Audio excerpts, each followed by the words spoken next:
Welcome to another fun-filled Monday edition of Second City Sports. We're live in living color right here on Sports Zone Chicago, along with Miss Lakeena McGee, which is she. I am Cindy Brown. Hey, that's me. You can follow yours truly on the Twitter and the IG at SidKid80. Once again, at SidKid80, that's SIDKID80. That's SIDKID80. You follow me at Keenan McGee on the Twitter and at Keenan McGee on the IG. Make sure you download that Sports Zone Chicago app wherever you get your apps today. You want to know why? Because we said so, that's why. And also, too, you can catch our other live shows that airs throughout the week. So, but to miss them, you can go back and watch them and listen to them at your own leisure. Make sure you download that Sports Zone Chicago app today. Speaking of Sports Zone Chicago, you can follow us on all social media platforms on Facebook, Twitter, Instagram, and YouTube.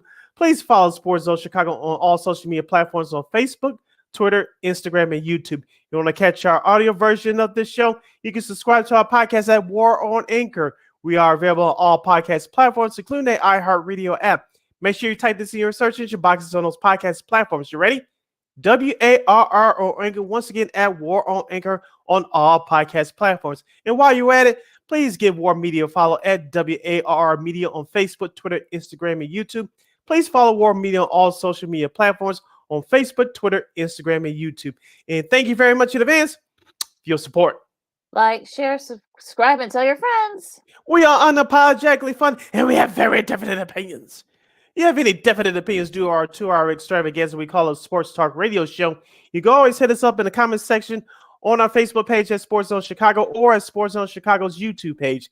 Type in your questions or comments in the comments section. Lakeena will get them up on the screen for you. But if you decide to troll and or do something stupid or goofy, I've given Lakeena full power to give you full spiel and be a boot. Bye-bye. I love when she says that. But before we begin, we must remind you that you can also catch Sports Zone Chicago, now available on Roku TV. That's right. So give the program, celebrate with the squad. Sports Zone Chicago is now on Roku TV. If you already have a Roku television, just tap on that sports folder and download Sports Zone Chicago through that avenue. If you don't have a Roku TV, we know you have a bunch of handheld devices laying around, your iPhone, iPad, iTouch, Android phone, your personal PC or your Chromebook. Just download that Roku TV app and access Sports Zone Chicago that way. So celebrate with the squad, no more excuses, and get with the program. Sports Zone Chicago is now on Roku TV, 24 hours a day, 7 days a week, 365 days a year, live and on demand. Whenever and wherever you want. Now, we got a lot to talk about. In this edition of Second City Sports, we'll have Mike Chen, who covers the Buckeyes and the Irish, at 1 to talk national championship. Also do some college hoops as the conference plays in full swing. Illinois had an up and down week, but we'll talk to him about that. And also, of course, old school TV Monday. NBA Bulls got a nice win. They got a big win tonight. But first, we're going to talk some NFL. And of course, the Bears mercifully, in their season, ended their season. They thank the Lord. With a 29-13 loss to the Minnesota Vikings. We'll get to Minnesota and such, but thanks to also too the Texans coming back and being the Colts. That means that the Bears have clinched the number 1 pick. Thanks to Lovie Smith, who he got let go. I don't know if there was some other stuff that happened there, but yeah, we'll get to all that, the Black Monday stuff in a second. But going into the Bears and what this will mean long term for them. I'm seeing some people already in a tizzy. We'll get to on the field stuff first. Of course, Justin Fields didn't play because of a hip flexor, and some other guys didn't play either. So it was sort of Tim Boyle, not to be confused with our good friend Pat Boyle, a friend of the show, and no relation, I don't think. But he got the start after Peterman got a couple of series, and there was interceptions, and such, but. It is what it is with the Bears. They finished 3-14. That's the most losses ever in their franchise history. So, Sid, what do you think? I mean, I'll be honest. I didn't watch a single minute of that game because it really didn't mean anything. I really didn't care at that point. Just for the season to be over with. So, Sid, go ahead. What are your thoughts? I'll one up you. I only turned to the game twice. I watched a total of 2 minutes. So I beat you by a couple minutes. Yeah, you beat me. Yay! But here's the thing. I tried to limit the Bears chatter that I've heard over the last 24 hours, and we'll get to it as the weeks and months come by until the April 27th NFL draft. But thing about the Bears' immediate future, of course, there's always a chance that the Bears can turn this thing around. Now, how soon, we shall see. But GM Brian Poles has a bunch of options now that the Bears have the number 1 pick.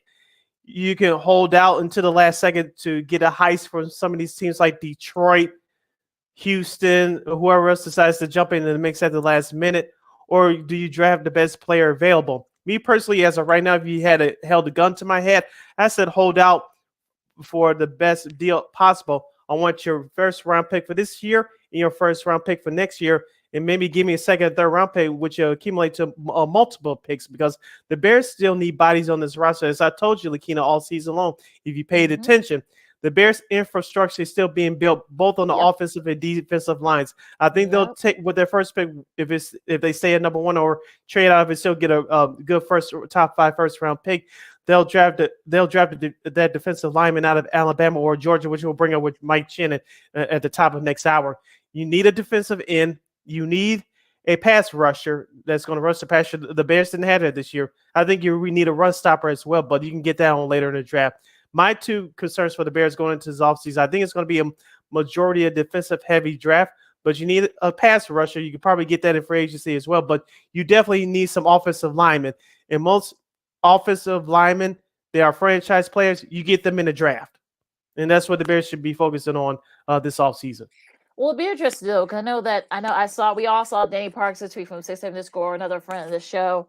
And, yes, the Bears will set the market, but yes, they're going to have 191 million, Ryan Poles had 191 million to play with. But the problem is that he's not going to spend all of that money. He's not.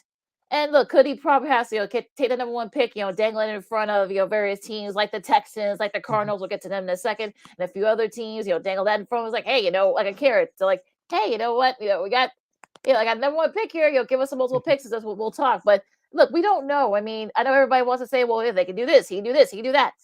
No one really knows what's going to happen at this point. So I think for everybody that wants to kind of like have their dreams and such, I think people need to kind of just keep their expectations low and just, settle in, because look, what you want may not actually end up happening. So I think people need to that's why you guys are doing what you're doing. You're playing with your trade machines and playing GMs and your couches and your basements.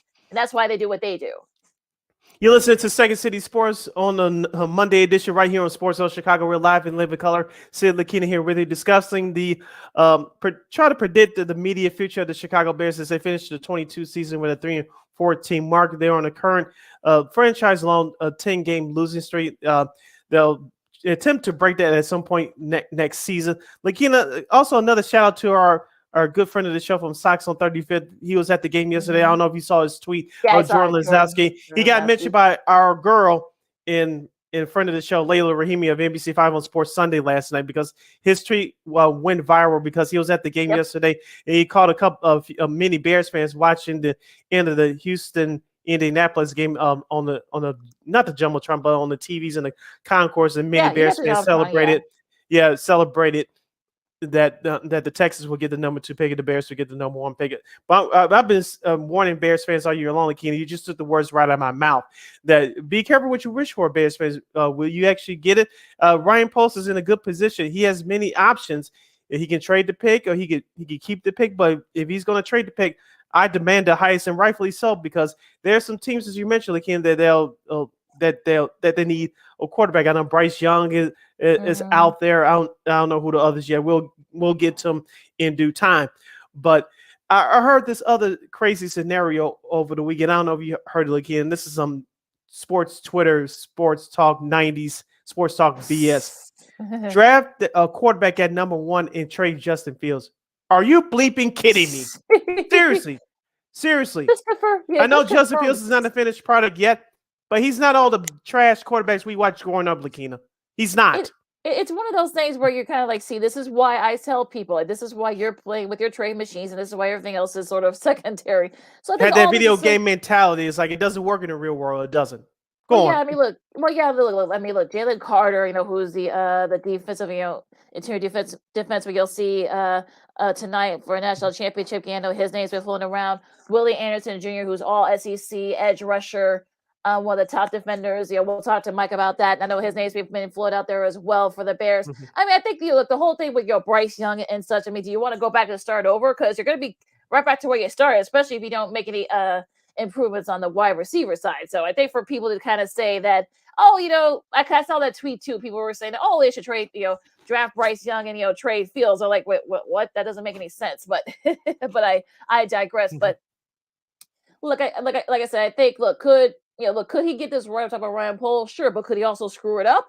Yes, that could happen too. So I think people need to kind of just keep their expectations low and just see what happens because. I mean, we really don't know. I mean, look, could he nail this? Could they be right there for the taking next year? Could the Bears be a contender? Sure, but Bears could be like right back to where they started. They could be right back where they are next year. So we just don't know. And I think that's kind of like the number one question here. You have any questions or comments about what the Bears should do this coming off season? You can hit us up on the comment section at Sports Zone Chicago's Facebook page or Sports Zone Chicago on YouTube. Type in your answers or questions in the comment section. Lakeena will get them up on the screen for you. Lakeena, we said this too all year long. We're talking about the Bears having over $100 million in cap space.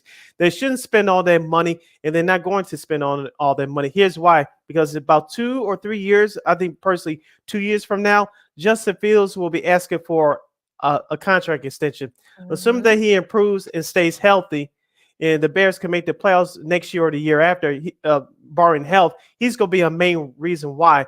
And he's going to ask for a contract extension. And each time the Fields improves and the Bears win games, his price tag goes up. So you have to think about the future. I know some people want them to be the Dallas Cowboys or the LA Rams to spend all this money right away, get a championship, and suffer through salary cap hell for the next 2, 3, 4 years. I'm not trying to do that. The way the NFL business works right now, with a rookie, you have a quarterback on a rookie contract, on a cheap contract, you win now to put those pieces in place so you don't have to pay as much to win and compete for championships. And then the ones that you deem as franchise players go forward, you pay them. The ones that are expendable, you get rid of them. That's how NFL business is being run today. You don't pay your star quarterback, the other positions suffer. Look what happened with Russell Wilson in Seattle. Remember the last 2 years he was begging for them to get out. I need this guy. I need the offensive lineman. Oh, that's right. They couldn't do it because they were paying you. Right, our buddy Lamont Scott. What's up, Lamont? Thanks for supporting us as always. He's at Tate Willie Anderson Jr. from, like I said, Ed Russell from Alabama. And every round they keep rebuilding. But yeah, I mean, like he says, I mean, I think people need to kind of just sort of, we just don't know where the Bears' mindset is. We don't know what Poles' mindset is at this point. I mean, look, like you said, I mean, he's not going to spend all that $191 million. Yes, they'll set the market, but here's the problem: they're not going to spend it all. And look, the McCaskies might not want him to spend all that money. So I think for people to just to say, and plus they might be building a stadium. I know I saw, I guess Chicago put another pitch for the Bears to stay at Soldier Field with the dome and such. We'll probably get to that in a later time, but we'll get to that Friday. But I just think that for me, I think this whole thing. Could he get this right, and the Bears could be right there? You'll be a Super Bowl contender, absolutely. But at the same time, though, you could probably end up screwing it up, and you're right back to where you started. So I think people need to just I know people have their dreams and their stars in the line and such. Devontae Adams, DeAndre Hopkins, then guys like that, but. Look, I think the business of the NFL, I think, is a little more complicated than people want to admit. So I think for people to say that, we can just we can eat that salary and such, but no, they can't do that. So it's really not that simple. And also, too, if you need a recent template, and we'll get to this team in depth on the other side of this break. The Detroit Lions last year under head coach Dan Campbell, which was his first year, they barely won 3 games. This year they won 9.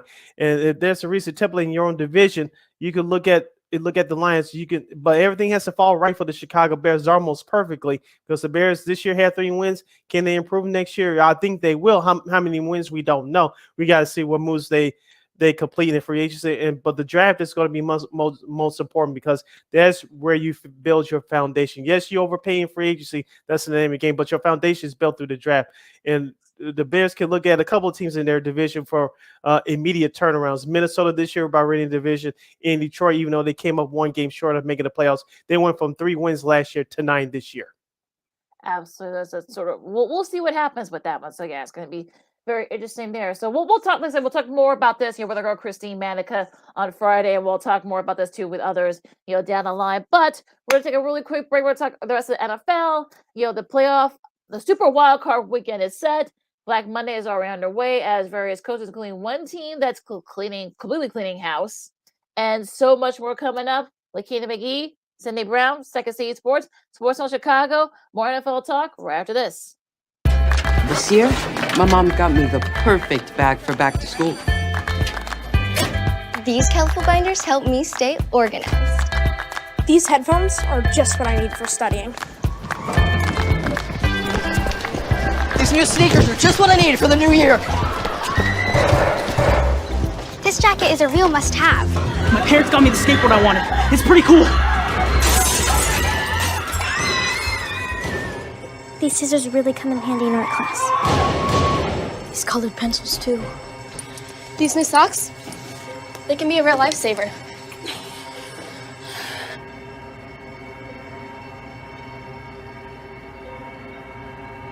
I finally got my own phone to stay in touch with my mom.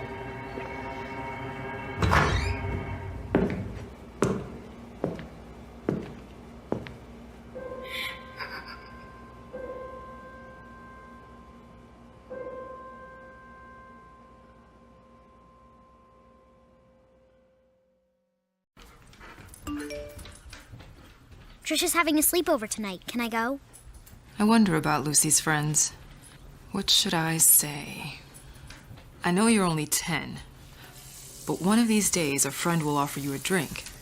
And alcohol at your age can lead to so many things. None of them good. So can I go to the sleepover? Lucy, I want you to promise me I something. finished my homework. Bigger promise. If there's any drinking, I want you to say, "No thanks, not my thing." Mom. I promise you. Your real friends won't care. Deal? Sure. Really? I promise, Mom. They really do hear you. Did you pack your toothbrush? For tips on how to start the talk, visit underagedrinking.samhsa.gov. A public service message from the Substance Abuse and Mental Health Services Administration.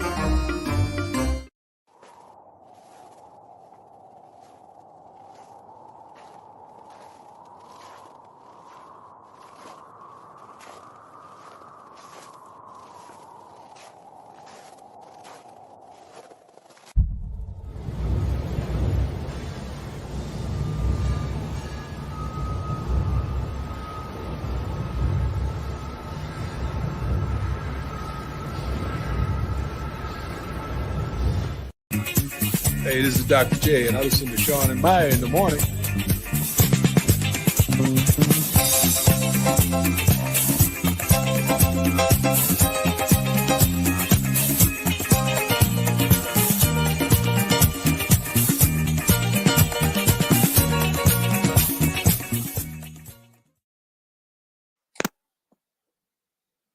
Oh, Lord.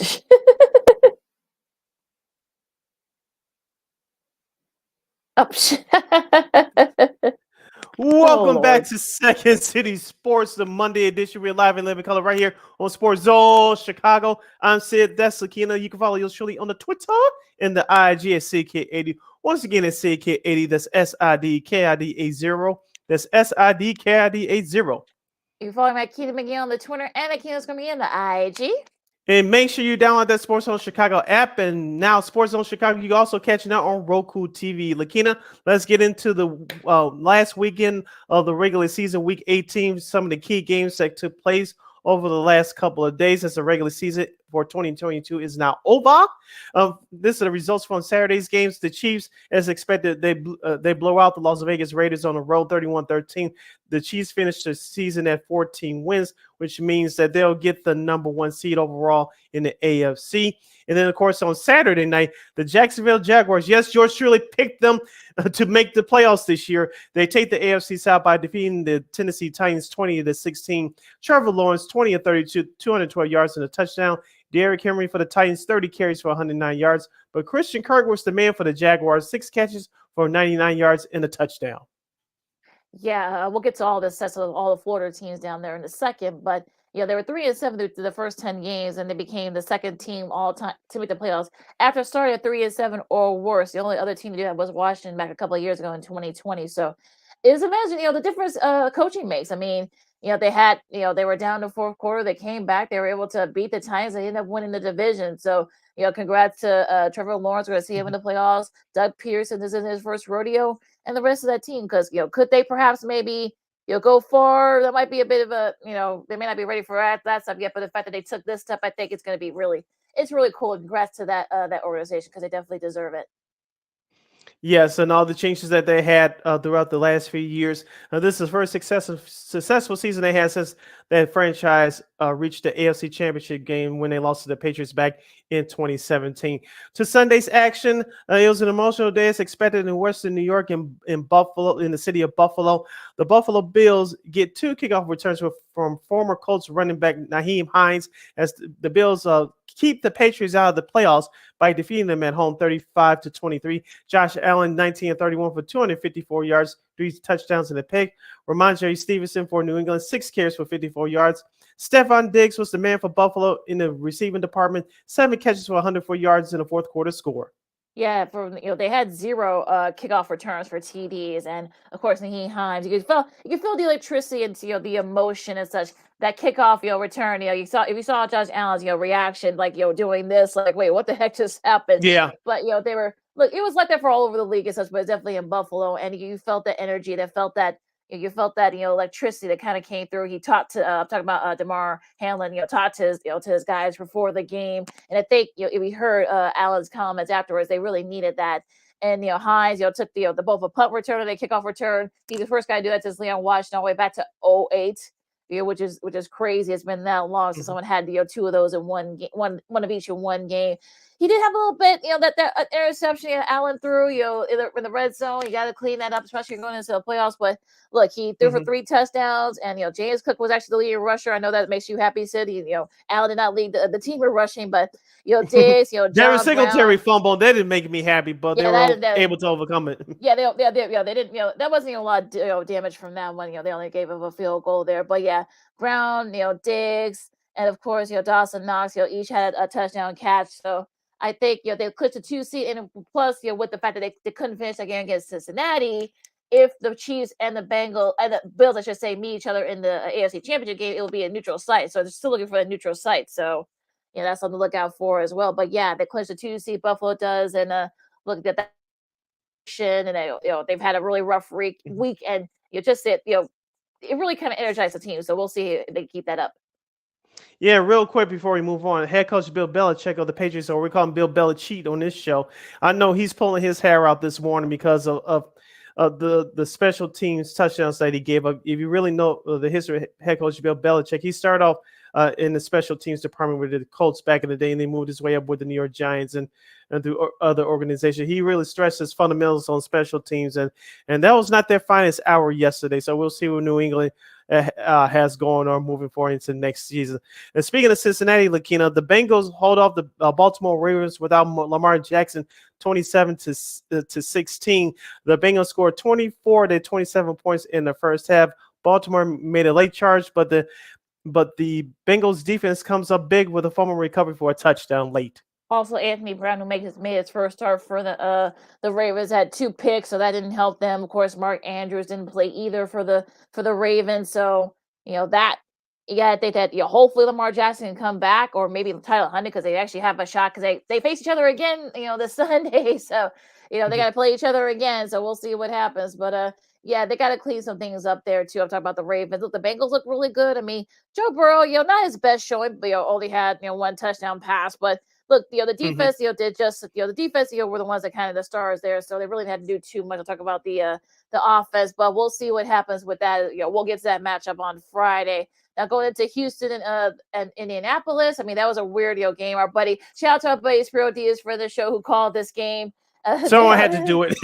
Yeah, well, look, he and Jay Philly actually ended up having a really good, pretty interesting game. We thought, and Sam Ehlinger had, 2 interceptions. Davis Mills had 2 interceptions.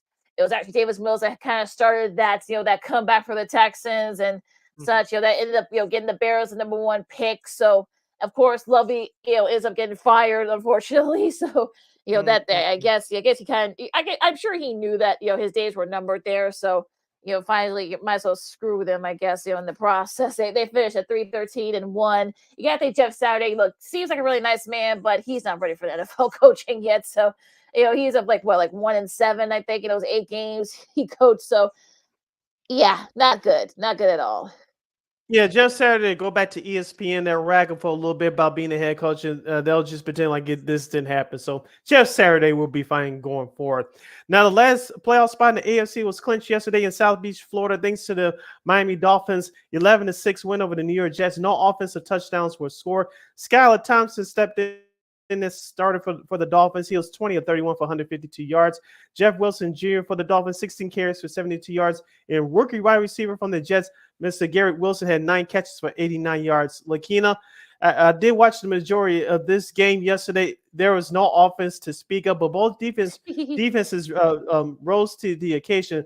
The Dolphins had the go-ahead field goal to win the game, and the Jets, they need a quarterback. I know we'll talk about it in the weeks and months ahead, but Zach Wilson, going into his 3rd year next year, he's going to have to compete for his job.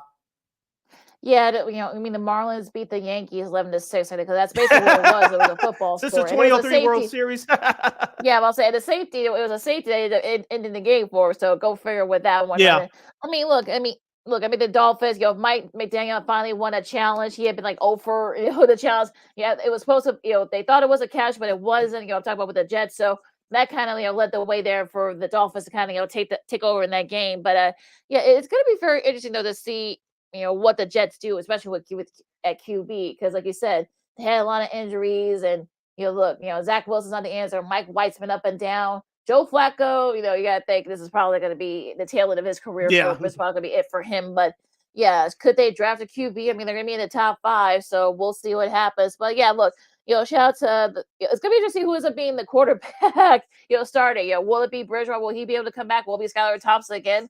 Could Tua come back? But yeah, it'll be interesting. But also, Jags, Bucks, and Dolphins all made the playoffs. It's the first time all 3 Florida teams have reached the postseason in 1999. It's just all 3 also made it in 90. Yeah, all the way back to 97. So it's been a while since all 3 of the teams have been in the playoffs in 1 year. So, good for them. But yeah, the Dolphins, they still got a lot to work on.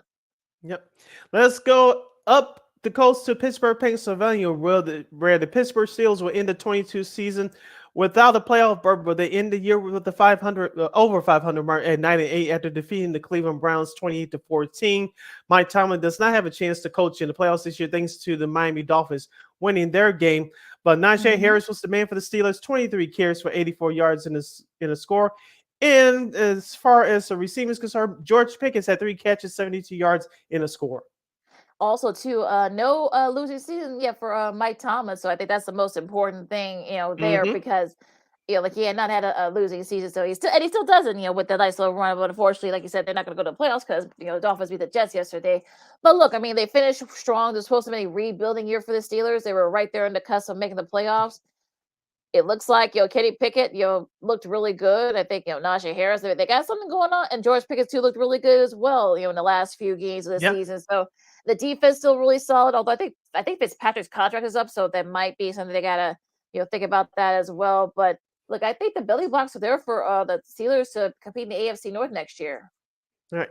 I couldn't agree with you more. We'll see what they do with their picks in the draft coming up this offseason. You're listening to Second City Sports or the Sports Zone Chicago. I'm Sid. That's Lakeena. And you can hit us up in the comment section at Sports Zone Chicago's Facebook page or Sports Zone Chicago on YouTube. Type in your questions or comments in the comments section. Lakeena will get them up on the screen for you. To the late games of importance from yesterday, Lakeena, we'll start off in the Rocky Mountains in Denver, Colorado. The Broncos hold off the Los Angeles Chargers 38-21. I told you and Christine that the Broncos would win on Friday, and that's exactly what happened. Russell Wilson, 13-24, 283 yards and 3 touchdown passes. Latavius Murray for Denver, 15 carries, 103 yards in the score. And Jerry Jeudy for the Broncos, 5 catches for 154 yards. In that game, Christian, for our overall picks, I won't tell Christine that, but yeah, it was this game. Yeah, I know she's going to be pissed that the Chargers decided not to show up. Even though this actually, Justin Herbert and the starters played 3 quarters, but Brandon Yeah, but Staley Mike decided to pull him in the 4. Yeah, but after Mike Williams, had back spasms, I think, I think Joey Bosa, well, no, was it Nick Bosa, I should say, got hurt. I think he got a concussion, so that he had to sit out for the rest of that game. So, Joey Bosa, I should say, but yeah, so okay, because why didn't they rest? Why didn't Staley rest the starters? I don't know, but but look, a nice way for Denver to finish up their season, and yeah, we'll see. I mean, there are going to be a lot of coaches that are going to be vying for that spot. Sean Payton, I've heard Jim Harbaugh's name, being floated around. So the Broncos got something going on here now. As for the Chargers, they get ready for the playoffs, and I'll be interested to see how that goes. But yeah, hopefully everybody will be healthy for the Chargers. To Philadelphia we go next, where the New York Giants made a game of it late, scoring 13 unanswered points in the fourth quarter. But it was the Eagles holding off the New York Football Giants 22-16 to take the NFC East in the overall number 1 seed in the NFC Conference. Jalen Hurts 20 of 35, 229 yards in the interception. And for the gang green, AJ Brown for the Eagles, 4 catches for 95 yards. Yeah, really didn't do too much to talk about Philadelphia. I mean, yes, the Giants made it interesting, but it was too big of a too big of a deficit for them to overcome. Hurts had an interception, but they really did not do too much of talking about the Eagles. So they just basically had to just win, and they were in, and that's what they did. So I know some Eagles fans will say like they're kind of lipping their way, but like, as long as you get there, it's fine. As long as they won the number 1 seed, and they did. So they got a whole field. They get the bye. Everyone can heal up, rest up, and get ready for next weekend. Yeah, Philadelphia finished up the regular season at 14-3. The number 2 seed in the NFC belongs to the San Francisco 49ers as Brock Purdy throws 3 touchdown passes in the 49ers 38-13 win over the Arizona Cardinals. J.J. Watt played in this last game, so he's officially retired. Elijah Mitchell for the 49ers, 5 carries, 55 yards, and 2 touchdowns. A.J. Green, could this be his last game as a member of the NFL? He had 3 catches, 91 yards, and a score. Yeah, Bob Purdy became just the third quarterback since 1950 to have multiple TD passes in each of his first 5 starts, joining Billy Bullock and Dan Marino. So he's still keeping it up going there. But you saw J.J. Watt's ending. You saw that he got emotional. He tried not to get emotional, but he couldn't help but get emotional. He gave Cliff Kingsbury a big hug. We'll get to him in a second. After the game, his wife. I'm talking about Jay's wife, Kalea, was there too. She was crying. There was definitely no dry eyes in the house for that one. But back on the field, the 49ers got the number 2 seed, and they looked really good, and everyone's getting healed up. So I think that's the most important thing. And the 49ers are getting hot at the right time. So it'll be interesting to see if Jimmy G can come back. What do? I say go with Jimmy G, since he actually got you there a couple of years ago. He's has the playoff experience and such. Purdy's been making it hard. So Kyle Shanahan's in a tough spot, but he has a good decision, though, I think. That's a good prop of your Kyle Shanahan. And my answer is Brock Purdy, but we'll say that debate for Friday. But class act to the San Francisco's 49ers fans for giving J.J. Watt a standing ovation at the end. Those very class act by the fans by the Bay. To the Pacific Northwest we go next, where the Seattle Seahawks will face the 49ers next Saturday in a wild card playoff weekend. They defeated the Rams 19-16 in overtime. I actually watched this game in its entirety via this computer screen. Jason Myers missed would have been a game-winning field goal at regulation, but it hit the uprights. But Baker Mayfield, Christine Manica's guy, he threw an interception in overtime, which is you get the idea, but it was a bad throw, which led to the Seahawks winning the game by a field goal in overtime. Geno Smith for the Seahawks, the Pro Bowl quarterback, 19 of 31, 213 yards and a touchdown. Kenneth Walker, the third, which is probably your offensive rookie of the year. He had 29 catches for 114 yards. And Van Jefferson for the Rams, 3 catches for 61 yards. Yeah, Kadre Diggs, had that interception for the Seahawks. Kind of came out of nowhere too. I mean, the former Lion too. yeah. So they kind of came out of nowhere and kind of snagged that ball away from there. So and also Tyler Lockett, joined Steve Largent as the only Seahawk in history with 4 straight 1,000-yard receiving seasons. Largent did it twice in 78 to 81 to 83 and 86. So he's also in the Hall of Fame. But yeah, it's gonna be interesting though, with the Seahawks. He got a little bit extra money too. I'm talking about Geno Smith, even though he didn't have his best game. He actually get a little bit of extra money. We'll tell you why in a second. But going into the night game, Detroit and Green Bay, I'm sure, you saw Jamal Williams, is a presser afterwards with so it's Melissa Stark, yeah. Melissa Stark afterwards, and it was just like it was probably hilarious. I think he definitely has a chance to go to television if he chooses to when he stops playing. But he had 2 big rushing touchdowns. Jared Goff threw for 224 yards, and Aaron Rodgers and Lizzie Epper had an interception. Now this is interesting because also Kirby Joseph, who was an Illinois.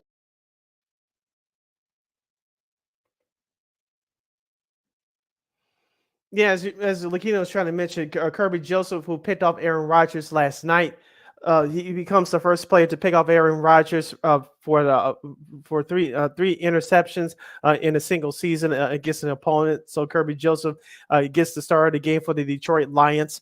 The Detroit Lions defense stepped up, especially in the second half, only allowing Green Bay to score only 7 points. And take a look at offensive numbers from Detroit. Jared Goff was 23 of 34 for 224 yards. Jamal Williams, as Lakeena mentioned, 16 carries for 72 yards and 2 touchdowns for the former Packer. And rookie wide receiver Christian Watson for the Green Bay Packers had 5 catches for 104 yards. And the Lions finished this regular season at 9-8, even though they missed the playoffs due to Seattle's victory over the Rams. The Packers finished the season at 8-9. They were 5-4 at home at Lambeau Field for this year. If you watched the end of that Sunday night football telecast last night, Aaron Rodgers and longtime teammate who was brought back a couple years ago, wide receiver Randall Cobb, walked off the field together, and both of them got emotional at the end. And I tweeted it out last night at SidKid80. Could this be the last time we see Aaron Rodgers in a Green Bay Packers uniform? Could this be the last time we see him playing football, period? We'll soon find out. Lakeena, what did you think about the quote-unquote theatrical exit by Randall Cobb and Aaron Rodgers last night following the loss? Well, yeah, I went to this whole soliloquy, and then of course apparently got kicked out for some reason. I don't know what happened there, but sorry for the technical difficulties, I suppose. But yeah, I mean, look, the whole thing, especially with Randall Cobb, and both Aaron Rodgers. If you saw the little clip, the going around, basically saying goodbye. I guess we'll see if that's the case, but. Unfortunately, like I said, Aaron Rodgers have been 3-0 when it came to regular season finales and being able to clinch. Of course, they did it against the Lions in 2016. They did it against the Bears twice. Sorry, in 2013, 2010. So, but the Lions, give them credit. Kirby Joseph, former Illinois guy. He had a key interception that kind of slammed the door on that comeback. So.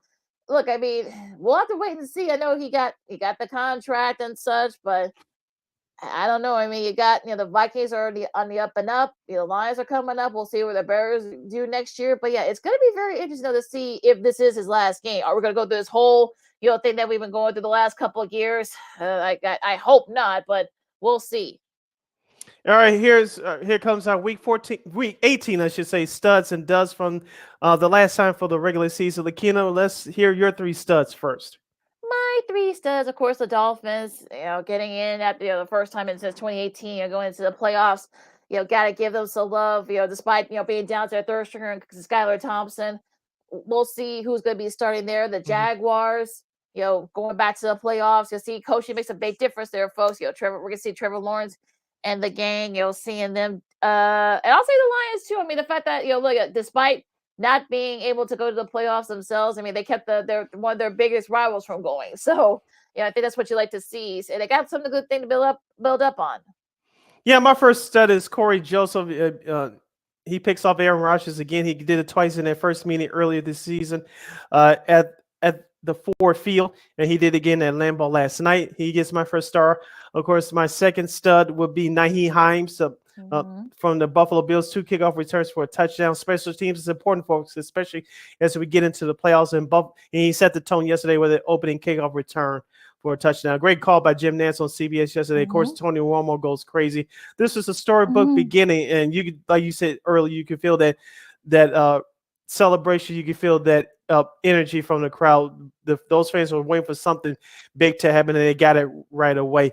And my third stud will be Kenneth Walker III, the running back from Seattle Seahawks. 29 carries for 114 yards as the Seahawks clinched the 7th and final playoff spot in the NFC with a 19-16 victory over the Rams. And Geno Smith gets extra $3.5 million, so it's a little bit of extra money Yeah. there, a little bit You of a made the bonus. Pro Bowl So and the playoffs in the same season. You deserve yes, more than yep. that, but he earned it and deserved it. Yeah, absolutely. My 3 duds, Arizona Cardinals. Yeah. Hey, Cliff Kingsbury and Steve Keim, come get your pink slips in your late card. They both have been, exit out. Of course, Keim's been out for like the last few weeks, due to health reasons. So maybe he got sick of, but that's a whole different thing. We'll get to all that in a second. Black Monday, but they're my duds. Let's see what else. I mean, the Chargers just for not being smart. Why would you play your starters when you have nothing to play for? Your season was set. You weren't going to go any higher. Why were you playing your starters? Now, Mike Williams has back spasms. Bosa's, banged up. So you better hope that they can both play this weekend. So I don't know what the mindset is there. Also, the Colts, just because. No reason, just because. I got a couple. Lakeena, what's his name? Greg Walker from not the former White Sox hitting coach player, but Greg Walker from the Green Bay Packers. Yeah. He shoved the trainer last night and he got kicked out of the game, and rightfully so. He did this once before against Buffalo. Yes, it was on a Sunday night and got kicked out. And if you saw Matt LaFleur's face, the head coach of the Packers, be smart. He was not happy. Yeah. Yeah, no, I won't be surprised if he gets cut this offseason, but that's a whole nother story for another time. He's my first dud. My second dud is Jalen Ramsey of the LA Rams. He had a great game against DK Metcalf yesterday for the Seattle Seahawks, but he had that dumb penalty for hitting him out of bounds. I know it led to the Seahawks field goal attempt to win it in regulation, which was missed by Myers, but that was done by Jalen Ramsey. And then he tried to flop afterwards after DK Metcalf pointed him in his face. How dumb can you be? Yeah, it's sort of dumb how all that goes, but yeah, it's just crazy that people are, that you would do this, especially at the end of the season. Come on now, you had nothing to play for. You got to be a little bit smarter than that, New Ramsey. This is your first rodeo, so you know better. But it is what it is with that one. And also, like I said, my bonus to like the whole league for everyone. They were number 3, shirts, in support of DeMar Hamlin. Everyone had like 3s on their field and such. So just a really sweet moment, like you said, Sid. Naheem Hines, have not 1 but 2 returns for a touchdown, like we talked about earlier. So just a great game, which could have been totally worse as we got into the early part of this time last week. The fact that they've been able to he's doing a lot better, and he's talking and talking to his teammates and such that you feel like the energy and assignment are over there, and I think it's going to be electric. We'll see how it goes in the playoffs. You're listening to Second City Sports, the Monday edition. We're live in living color right here on Sports Zone Chicago. I'm Sid. That's Lakeena. Let's put a capper on this first hour of Lakeena by discussing Black Monday, which is where you see and hear about NFL head coaches getting their pink slips and link cards around this time of year. It's not as massive as it was a year ago, but we still had a couple of moves that we mentioned already. Let's dig in deeper just for a couple minutes that we have left in this hour. Yeah, absolutely. Like we talked about it earlier with Arizona. They're basically cleaning house. Cliff Kingsbury, Steve Keim, they're both gone, and those extensions actually look pretty good at this point, right? Arizona. I mean, everyone was sort of shocked that they got it, that they got the extensions, but it turned out that all for naught. So now they gotta.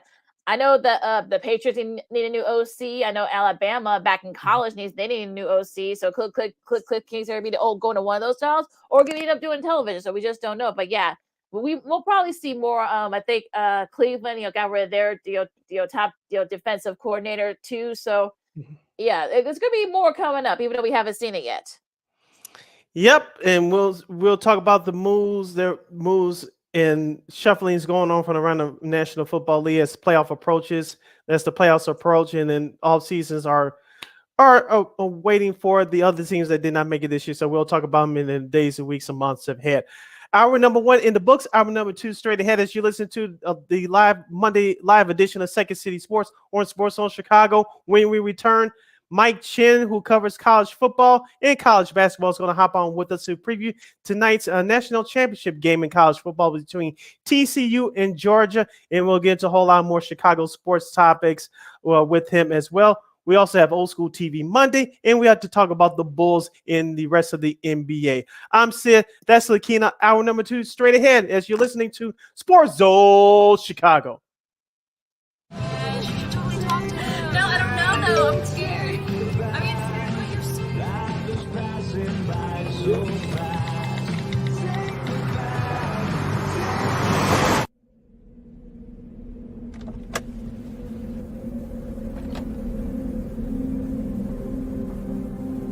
Do you know that you're in my lane? No, not at all. Are you not paying attention? Are you texting? I was just checking in with my mom. I was telling her that I thought we'd be home by 6. It's okay.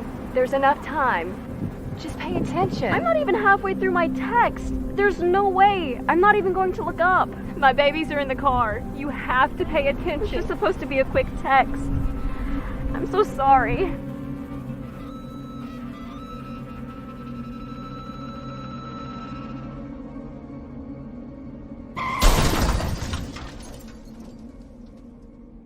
Hi, I'm Tom Brady, the director of DODEA. September is National Suicide Prevention and Awareness Month. The simple act of reaching out and caring for those in our communities is something we all can do. Just being there for someone you care about can be a tremendous first step in getting them access to confidential resources and support that they need. It only takes one person and one small act and 1 minute to make a difference. Let's make a difference.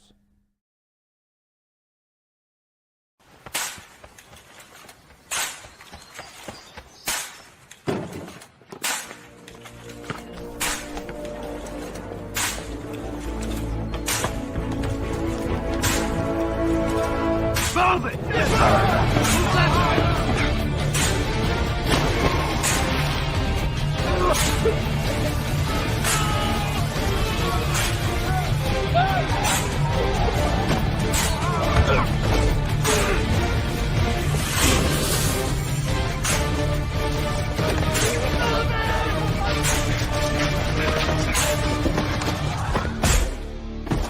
Many will hear the calling.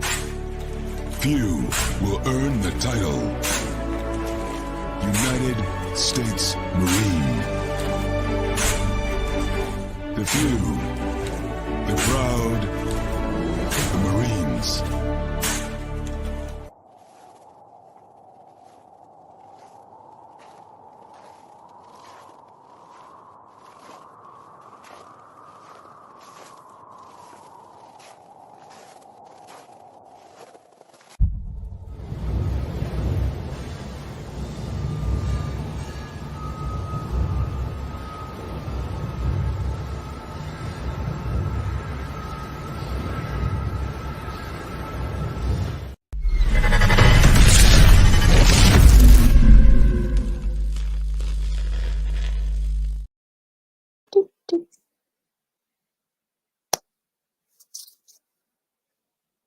All right, welcome back to Second City Sports on Sports Zone Chicago. You follow me at Keenan McGee on the Twitter and at Keenan McGee on the IG. You can follow yours truly, Sydney Brown, on the Twitter and the IG at SidKid80. Once again, at SidKid80, that's SIDKID80. That's SIDKID80. We have less than an hour left of this extravaganza. We call it Sports Talk Radio Show. You have any questions or comments for us, especially for our next guest, you can always hit us up at Sports Zone Chicago's Facebook page or Sports Zone Chicago on YouTube. Type in questions or comments in the comments section. Lakeena will get them up on the screen for you. Lakeena, I know you're a big college football person.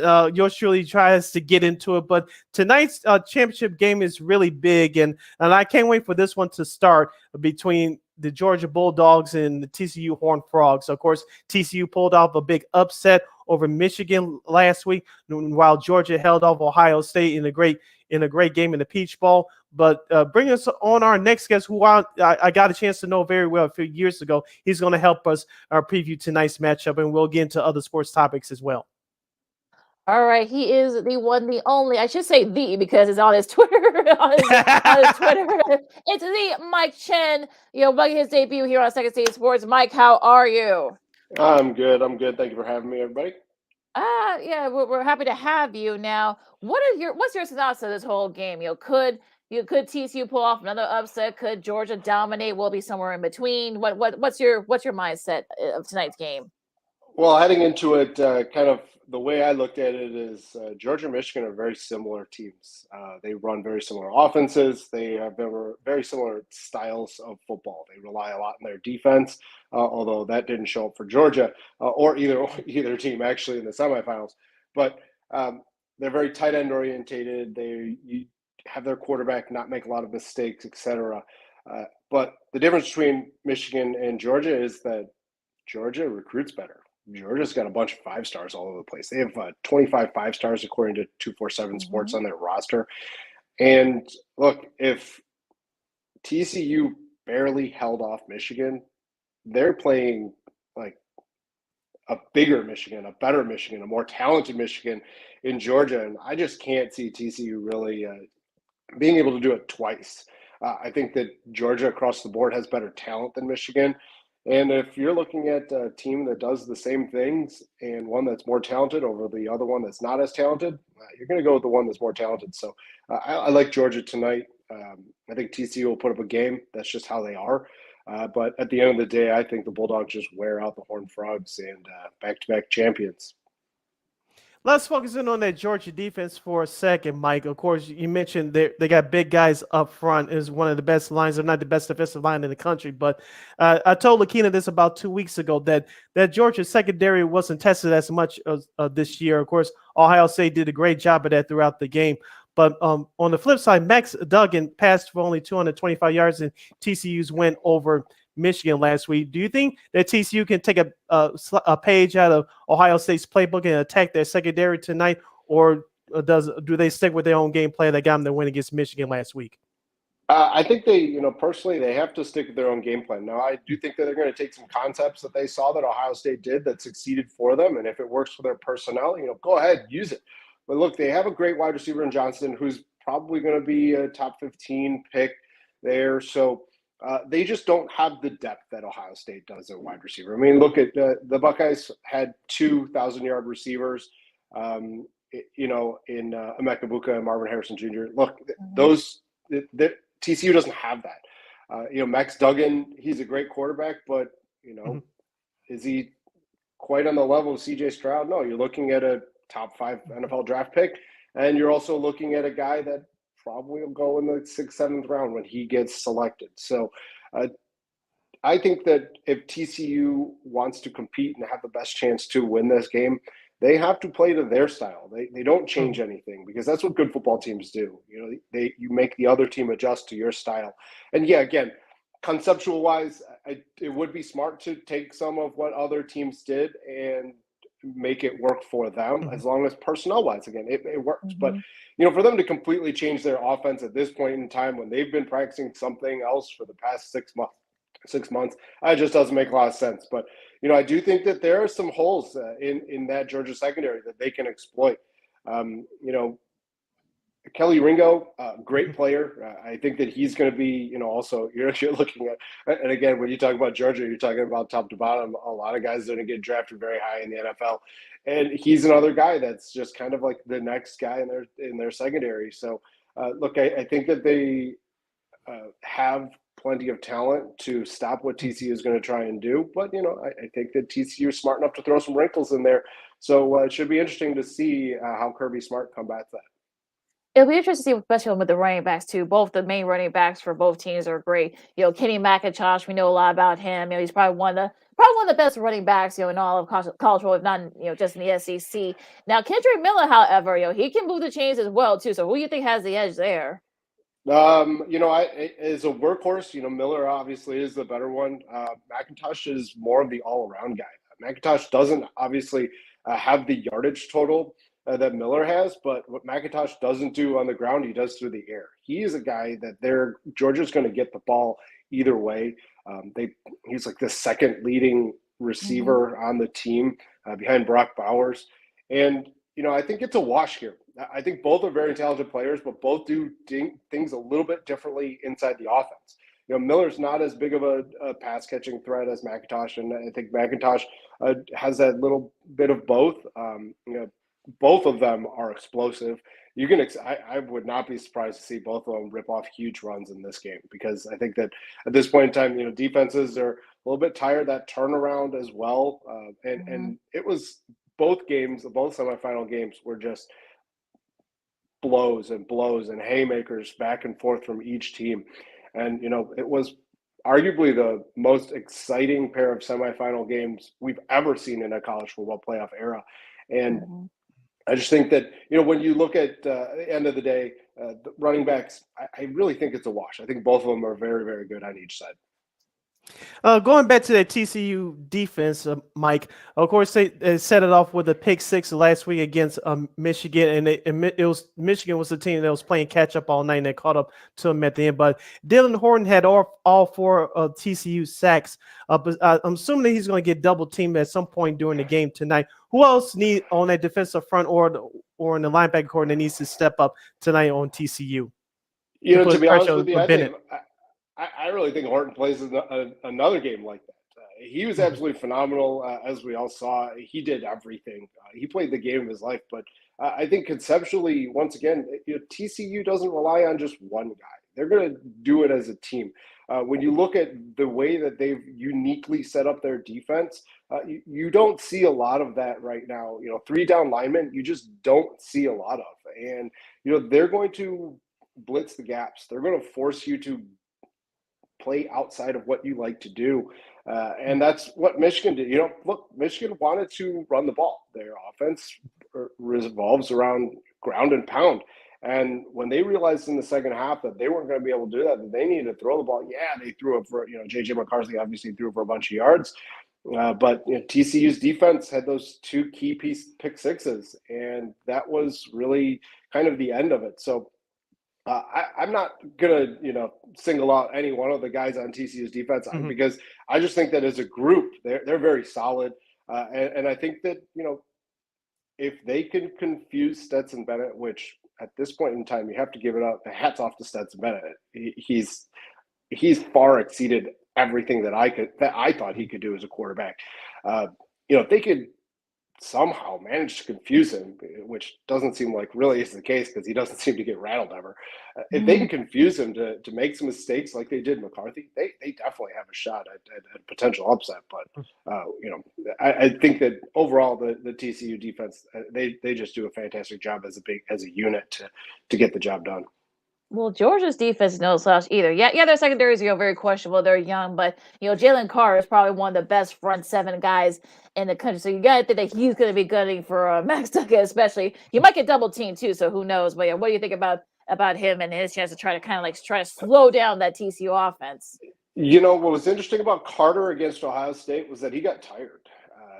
He was, I don't think, physically coming off of an injury. I don't think he was 100% there yet to play 40 to 50 snaps. After the first couple of series, you could see the cameras went to him and he was gassed on the sidelines. He's grasping for air, really just kind of like doing what he can. I think the week plus has given him an opportunity to potentially get a little bit more into shape. And you're going to see more of that Jalen Carter that you saw against LSU, where he picked up LSU's quarterback. And you're like, what the hell just happened? Are you serious? Obviously we're going to see we've seen highlights of that over and over again, and rightfully so, because that was just one hell of a play by him individually. But I think that the Jalen Carter that you saw against Ohio State's not going to be the same Jalen Carter that you're going to see tonight. I think that he's what makes that defense run. And I think that when he is healthy, when he's got that stamina back, which I think that at this point he should have, you're going to see a dominant performance with him. So I am going to single him out on the defense as opposed to singling someone out on the TCU side. But, to be honest with you, he's a top 5 draft pick. There's chatter about him going, even number 1. So when you've got a talent like that, you're going to see a lot of double teams, but he breaks those, and he's just a special talent that Georgia has to combat that offensive line against TCU. On the line with us is Michael Chen. He covers Ohio State, and Notre Dame Athletics as part of the USA Today Sports Group Media Group. He's hanging out with us right here on the Monday edition of Second City Sports, live in living color on Sports Zone Chicago. Sid, Lakeena hanging out with you. Mike, of course, the Bears finished the year at 3-14, and they had the number 1 overall pick. If you were in GM Ryan Poles' shoes, would you keep that number 1 pick, or would you wait out to the last moment to field out possible trade scenarios? I love this question. And, there's a lot of consternation right now around the fact that Justin Fields isn't the guy. And actually, one of my good friends, Adam Studzinski, who I'm sure you guys know, we kind of went back and forth on it on Twitter on Saturday, and I kind of aired my feelings on that. So what were the goals for Justin Fields this year? The goals were for him to improve, show marked improvement, passing and running. Did he do that? He sure as hell did. When you look at the fact that the other goal was for the Bears to lose and to get a potential high pick, they did that. So I think you found the quarterback. And also when you look at across the league, I mean, you have guys like Josh Allen who are giving props to Justin Fields and saying, like, this is the guy. He is, one of the next big time quarterbacks that's coming up. I don't see a reason for Ryan Poles to say, all right, we're going to hit that reset button and start all over and draft another quarterback. I think that if that is the case, they're actually going to do that. It's not for 2 more years when Fields' rookie contract's up, right? That makes more sense, But right now, I think that there's way too many holes along that. You've got holes on the offensive line, at wide receiver, at defensive line. There's going to be plenty of teams that are going to want to draft Bryce Young, because in my eyes, Bryce Young is like the guy. Yes, obviously we talked about Carter as well, potentially being the number 1 pick, but the way that NFL drafts go, quarterbacks go early and often. You're going to see 2 or 3 quarterbacks get drafted very, very early. And you're also looking at CJ Stroud and Will Levis. And I think that at the end of the day, what is best for the Bears is for them to trade down, acquire more draft picks, and take what's best available when they trade down. In a perfect world, they trade down once to, 4 or 5, and then the draft happens. And while it's happening, they say, all right, we're going to trade down again because some of the guys that they didn't believe were going to fall are falling. And so they can acquire more draft picks because there's still way too many holes. And at this point in time, the only sure thing with the Bears is that they've got a lot of potential capital that they could use there in free agency. But, we don't know which free agents are going to say yes. We don't know that. Right. So for them to continue to add prospects through the draft is a little bit more, I wouldn't say a sure thing, because it's never a sure thing when you're drafting players, but it just makes the most sense for them to say, you know what, we've got our quarterback. We can find a tackle later on in the first round. We can find a defensive lineman later on in the first round that can rush the passer. If they're smart, they get a couple wide receivers, they get a couple linemen, they get both offense and defense. But it just makes the most sense for them to trade back at this current moment. Really interested to see what he does with that. Now, going back to the college gridiron for a second, I think either today or tomorrow is the last day where underclassmen can decide whether or not they want to go to the NFL draft. And there were a couple of big surprises too. I just saw on Twitter, Cam Rising, the great quarterback from Utah, he's coming back. And I just saw, just a few minutes ago before we came back on, Blake Corum, the great running back from Michigan, had to have ACL surgery. He's going to be back as well. So have there been any have there been any surprises? I didn't see that one. Right? Yeah, I would say no one saw that one coming, right? I mean, that's probably the most surprising one. So have there any other guys that have decided to leave or decide to come back? They were like, I don't know that they should do that, but what do you think? To be honest with you, I think everyone's situation is different, and especially with NIL. You're breaking that Corum news to me because I hadn't seen it yet. It just came across the wires like 15 minutes ago. Yep. Yeah, when we just got on, because I obviously am with you guys right now. I'm actually that shocks me right there. As the life of a running back in the NFL is so short, and especially coming off of an injury, where I get it, he's probably looking at this like, look, I need to show NFL teams that I'm healthy again, but it's already there. Corum's already shown over the last 2 years that he could be that tailback in the NFL. And at this point in time, I mean, unless he's getting a ton of NIL money, you'd have to think that him potentially staying around might not be the best thing for him. If I was him personally, I would have left. But again, I don't know his family situation. I don't know what else is going on behind the scenes with his NIL deals, because now it does actually, with NIL, it gives players the incentive to stay a little bit longer. There isn't a reason necessarily to chase those NFL dollars. And you're seeing a couple of more players decide to do that. Now, what was interesting on that, as well as we all talked about the fact that when the college football playoff expands, you're going to see less and less players opting out because there's going to be more spots and those games are a little bit more meaningful. Well, look at what happened at Alabama. They had 3 of their stars play in their bowl game, which is like, wait, you don't see that unless they're playing in a college football playoff game. And so I think that with NIL, that changes a little bit because those players are getting paid to score touchdowns, to make appearances, et cetera, et cetera. So why would they be skipping out on a payday like that? But I'm a little off the topic. But again, I think that each individually is going to make their own decision. And like for instance with Corum, it's a surprise to me that he's coming back, and it just makes Michigan that much better. I mean, they're one of the very few teams that are probably looked at as the top 5 team next year to have a returning quarterback. I mean, you're looking at Alabama. They're losing Bryce Young. Ohio State's most likely losing C.J. Stroud. Georgia's losing Stetson Bennett. I mean, those have been, the holdovers for the last 4 or 5 years of college football playoff teams, and they're all kind of starting over at the quarterback position. So it's very interesting. There's going to be a lot of people who are thinking Michigan has potential to make another run at the college football playoff and potentially win it next year. But again, each individual is on their own, and it is a bit surprising that Corum came back. But hey, you know what? If that's what he wants to do, then that's what he's going to do. All right, Mike, let's switch over to college hoops. Let's start off locally. The Fighting Illini, their record is now 10-5. They got their first win in Big Ten play on Saturday, beating Wisconsin 79-69. I'll be honest, this is the first time I got a chance to watch them from beginning to end all year. They have a very athletic team, unlike a year ago. You still have Coleman Hawkins, who was left over from last year's team. Terrence Shannon, who was in early foul trouble, he got it together in that second half.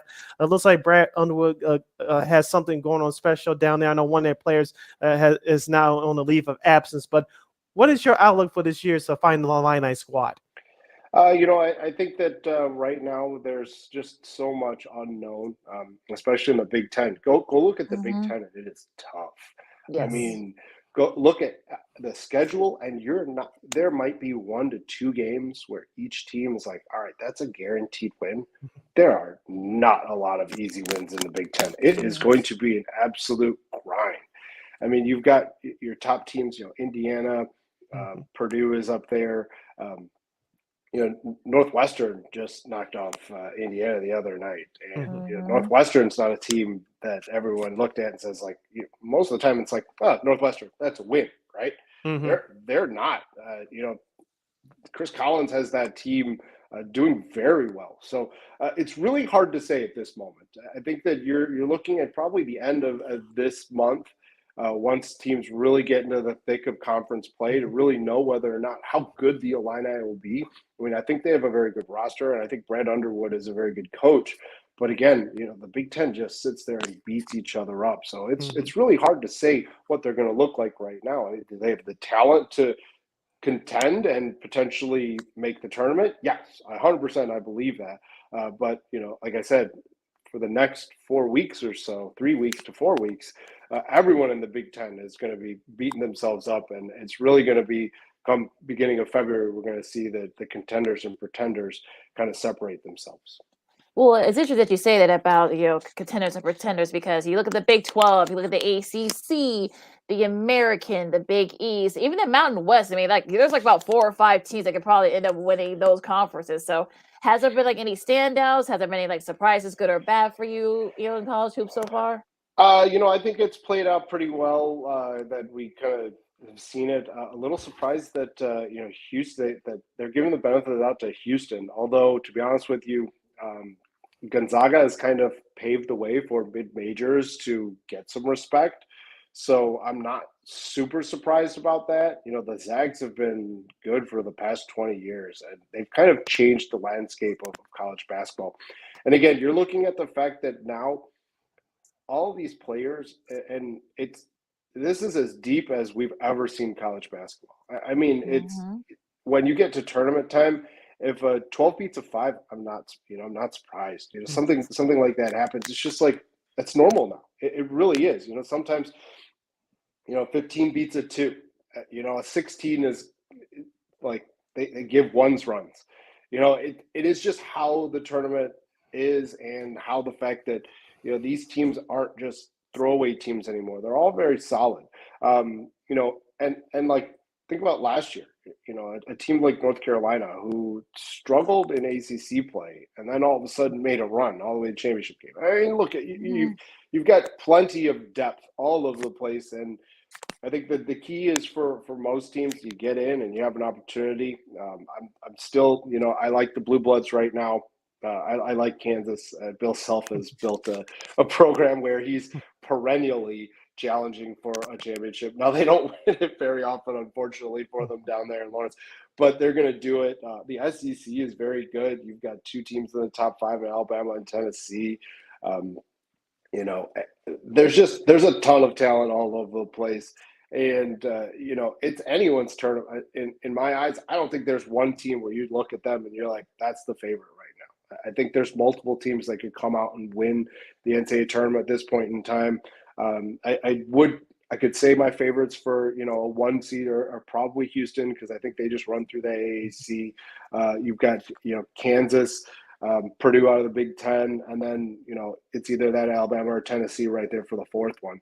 And I think it kind of plays out that way. Like the top 5, I think they're I wouldn't say they're head and shoulders above everybody else, but they're pretty close. And I think that you're looking at a wide open tournament once again. A team in the 5, 6, 7, 8 seed range could make a run and make it to the Final Four again. So I think that again, when you look at college basketball, it's just so deep. It's not like college football. College football, we've got 5 or 6 teams that are really contending for a national championship. I could really seriously say there's probably about 25 to 30 teams in college basketball right now that have a legit chance at getting hot and making a run and winning a title. We're hanging out with the last moment or two with Mike Chen, who covers Ohio State and Notre Dame athletics for the USA Today Sports Media Group. You're listening to Second City Sports on Chicago, live and in living color on a Monday. Sid Lakeena here with you. Mike, as I brought up on the top of the show, it was nice getting to know you. I was working with the D and Davis show. We were recording our podcast you were working at 670 The Score, and it was really a pleasure and honor to chop it up with you. You gave us great advice, and we try to help you out as well. Well, tell our listeners and viewers out there, what made you want to do this full time? What gave you that spark? What gave you that passion watching sports and to cover sports full time? I've always had an interest in sports. I played sports growing up, and I always wanted to be involved in sports. My major is leisure management with a minor in coaching. So sports was always kind of what I wanted to do. It didn't happen right away, or like coming out of college. I wasn't able to get any jobs, directly working with sports. So, ultimately went back to Illinois Media School. So shout out to them. And, I decided, hey, if I'm going back to school, I'm going to go back to school for this specifically. I actually thought I'd end up doing, play-by-play or color or doing something like that. But to be honest with you, I've always had a passion for writing. I've always very much enjoyed it. And I got an opportunity to cover the Big Ten about 3 years ago in 2019, 3.5 years ago in 2019 with 670 The Score. And, that kind of started my writing journey right there. Wrote a weekly column as the season went on. And, shortly after that, USA Today approached me and said, hey, we like what you're doing over there. You interested in working for us and covering a team full time? And it's like, yeah, sure. And so that's what kind of got me there. It wasn't, it took unfortunately, it took me a little bit longer than I would like to get there, but I'm happy I got here, and absolutely love being in the sports world. Well, we love reading your stuff. So, thank you so much, Mike, for joining us today. We're definitely going to be doing this again, especially as we get closer and closer to tournament time. Yes. Because you're our guy, for like our college hoops guy, if you will. So, Sure. where people can find you and read all your great stuff. Twitter's right there on my name at Mike Chen. USA Today, the Wire Network. You can go to Fighting Irish Wire or Buckeye Wire. That's where all my stuff is. I probably should get a link tree, but don't have one yet. Just to throw it on there to make it a little bit easier. That's where you can find me. I'm pretty active on Twitter, just send me a message. My DMs are open. I always love chatting with people. So, send me your hate and send me your love. We're always going to see you some. Of course. Yeah, we're all going to see you some love. Send you some love. Yeah. Always. Yeah. Appreciate it. Notre Dame football, maybe not so much. I'm letting you know right now. I'm sure Sid's others have already won. But look, basketball. Look, I always have a soft spot for the basketball team for Notre Dame. So I'll say some nice things. Sounds good. Yeah, football is everyone's got their team. So I try to be impartial with some of it, but sometimes the fan in me takes over, and I yell at the TV a little bit. Yeah. We all do. Yeah, we understand, Mike. I just want to say quickly before we let you go, it was nice seeing you once again at the Sox game last year. Hopefully we get a chance to meet up again. And like I said, we had a great time, working with the Dean Davis Show back in the day. We recorded at 670 Scores Studios. You were doing big things back then. You're doing big things now. Much continued success. And like Lakeena said, we'll definitely have you back on here again, probably closer to tournament time. Sounds good. Appreciate it. All right. Thanks, take care. Have a good one. All right. Have a good one. All right. You too. All right. Once again, that is Mike Chen. Of course, you read his stuff. The Mike Chen, as we should call him. We should probably call him that now. We gotta ask him how he got that. But yeah. All right, we're gonna take a really quick break. The Bulls get another big win. Another comeback win against the Jazz over the weekend. Also, oh my goodness. Oh well, yeah. but also a big injury hits one of the top teams in the East. We'll tell you more about that. Also, Old School TV Monday. I can't wait to see what Sid has in store for us with that one, and so much more coming up next. Second City Sports, Sportsville Chicago, NBA talk right after this. This year, my mom got me the perfect bag for back to school. These colorful binders help me stay organized. These headphones are just what I need for studying. These new sneakers are just what I needed for the new year. This jacket is a real must-have. My parents got me the skateboard I wanted. It's pretty cool. These scissors really come in handy in art class. These colored pencils, too. These new socks, they can be a real lifesaver.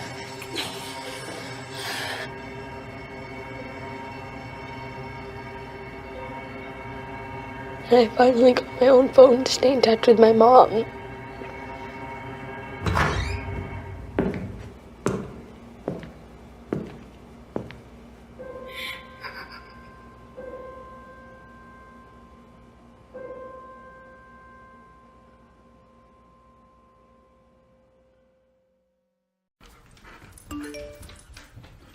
Trisha's having a sleepover tonight. Can I go? I wonder about Lucy's friends. What should I say? I know you're only 10, but one of these days a friend will offer you a drink. And alcohol at your age can lead to so many things. None of them good. So can I go to the sleepover? Lucy, I want you to promise me I something. finished my homework. Bigger promise. If there's any drinking, I want you to say, "No thanks, not my thing." Mom. I promise you.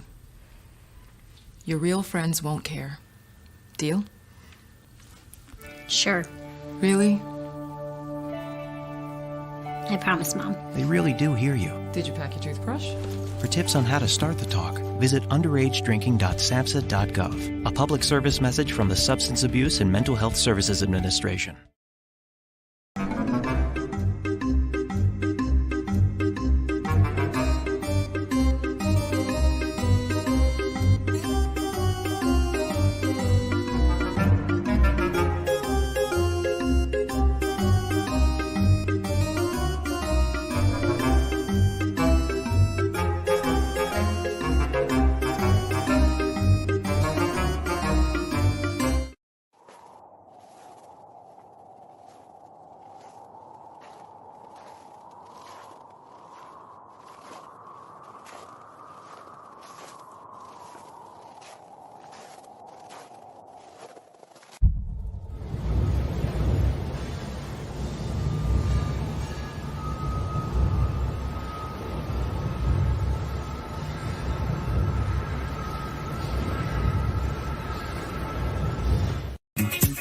Hey, this is Dr. J, and I listen to Sean and Maya in the morning.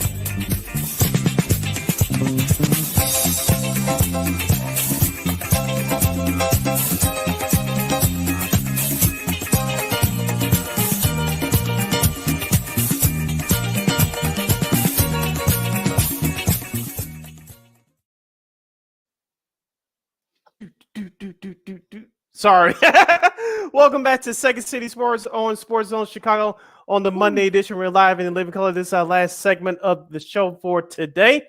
So we're going to make it great as always. And if you want to have if you have a comment, a question for us, you can always hit us up on Sports Zone Chicago's Facebook page and on Sports Zone Chicago on YouTube. Type in your questions and comments in the comment section. Lakeena will get them up on the screen for you. But if you want to follow yours truly, and you should, on social media, you can hit your boy up on the Twitter and the IG at SidKid80. Once again, that's SidKid80, SIDKID80, SIDKID80. You can follow me at Keenan McGee on the Twitter and at Keenan McGee on the IG. All right, Lakeena's hit up some Bulls talk in the NBA and other news and nuggets for this last half hour of the show for today. The Chicago Bulls have won 8 out of their last 11. Yay! Okay. They get a 126-118 victory over the Utah Jazz on Saturday night. DeMar DeRozan had 35 points. Zach LaVine had 36 overall. In between those two, they scored 47 points in the second half alone. They struggled with defense early. The Utah Jazz were running in that lane like these running out of a liquor store. And they had some hot shooting as well. But the Bulls came alive toward the end of that third quarter, in the beginning of the fourth quarter, with some stellar defensive stops, and Zach and DeMar got hot late. Andre Drummond off the bench had 11 points and 4 rebounds as well. So the Bulls, a sluggish first half, but they turned it on toward the end of that third quarter and all of the fourth quarter to earn their 8th victory in their last 11 games. Yeah, back to back, you got to think they're going to be a little bit sluggish. You know, teams, especially you have to travel, halfway across country, then you have to play the very next night. So yeah, of course they're going to look sluggish right out of the gate. But the third quarter they were outscored by 9, but by the fourth quarter they were able to kind of get it going. And like we said, Zach LaVine, I think he's starting to find his groove again. He had a game high 36 points, but it's going to be interesting though, because DeRozan, had 35. I think this is like the first time this year that both DeMar and Zach both had 35 plus points, in one game, each in one game. So I think that's kind of a testament to them. Also, Vooch looked really good too, 16 rebounds and 15 points. So a nice, really good, solid team win against a team that, kind of got it going early on. We talked about how good the Jazz were early on, but they've kind of, fallen back to earth. They're back at, under 500. The Bulls are kind of back under 500 too. They play the Celtics tonight. That's going to be very interesting because, they've got the Celtics a couple of times this year. Of course, the last time they played at TD Bank Garden, they didn't win, but they kept it close. So they had a couple of games off to kind of, get things going. So look, I think once we get going and such, I know they got a tail end of the month. They got a pretty easy schedule, so they can kind of rack up some wins here. But if they can keep the good consistency, and get it going, Caruso's going to play tonight, which would definitely help defensively. Especially you got to defend Jaylen Brown and Jason Tatum. That's going to be a tough task. Yes. We've seen that already a couple of times with them this year. But I think the Bulls started to kind of find their groove a little bit. I'm not saying they're going to go into like this 10-12 game winning streak. But which would help. It would, they would help a little bit, but I think we're all kind of starting to find their groove. It looks like, especially I know the Philly game. I know it's a wash. Yeah, Embiid didn't play, but Zach had a season high 41, but still, a pretty dominating performance. Especially in the second half too. So I think that kind of game kind of get confidence going. So hopefully they can keep it up. Yeah, you brought up my next point, Lakeena, about Zach LaVine. He scored 41 on last Friday night in Philadelphia, and we talked about him expanding his role on the team, especially with the amount of money he's being paid now as the franchise guy with that $215 million contract. And you started to finally see some confidence in him. It looks like those knees are finally healthy. So we'll see what happens more going forward. We saw in the 2 wins this weekend. You will definitely need another game from him like that tonight. It would be nice for him to score 41 points again, but it's going to have to be a team effort all around to beat the Boston Celtics. You beat them 2 out of 3 times this year already. I think this is the last matchup between these two this season. Yes. And so we'll see what effort that the Bulls will bring tonight. Can they keep that momentum going? As you mentioned, Alex Caruso is returning. Just one more note about last Saturday night's game. Lauri Markkanen, the former Bull, scored 28 points. Did you catch the quote that he gave to the old friend of the show, Casey Johnson from NBC Sports Chicago? If so, what did you think about those comments? Well, I mean, look, I think it's going to be interesting though. But it's I don't know what to think with that quote. I mean, I think he wasn't. What do you think? I want to know what you think first, because he said, I'm just paraphrasing here. He said he wasn't happy here. And of course, the head coach at that time was Jim Boylan, and basically they wanted him to park himself out in the 3-point range and shoot threes. That wasn't his game. Now, as we talked about this season, Lakeena, Lauri Markkanen is an all-star. He should be in the all-star game next month because it's in Utah and Salt Lake City next month. He definitely earned his spot on the all-star team this year. You could tell how Utah runs their offense is much more free flowing. He can shoot. We knew that coming into the league, he could shoot it from the outside, but you notice he's driving to the basket more. You saw that dunk on Vucevic on Saturday. That was a big proof of that. But he said Utah's offense is much free flowing. You notice when he was here in Chicago, not to blame everything on him, but you notice when he was here in Chicago, Jim Boylan was doing that old school 80s, 90s walk the ball up type offense, and it doesn't work in today's game. So Lauri Markkanen really has found a home and has found a system that he can fit in, unlike here in Chicago. Well, yeah, I mean, look, this was different. It was a different regime, so I think so I don't think I get he wanted to kind of air out his grievances of his frustrations and whatnot. Look, he's thriving, in Utah. He did well in Cleveland for a couple of years. He was there. But I think he should just enjoy it. He'll probably end up going back to the All-Star game. He was going to be in Utah. So yeah, I you know what? I think let him air it out. I think no one should. Look, it was a different regime and such, so I think we'll just leave it alone now. Let's go to the NBA as a whole for a second. You're going backwards. The Nets edge out the Heat 102-101, but they lose Kevin Durant. It looks like he's going to be gone for a little bit. He has a sprained MCL. He'll be really reevaluated again in 2 weeks. So yeah, and which is unfortunate because the Nets are starting to find their groove. They probably got one of the best, if not the best record in the last month in the NBA.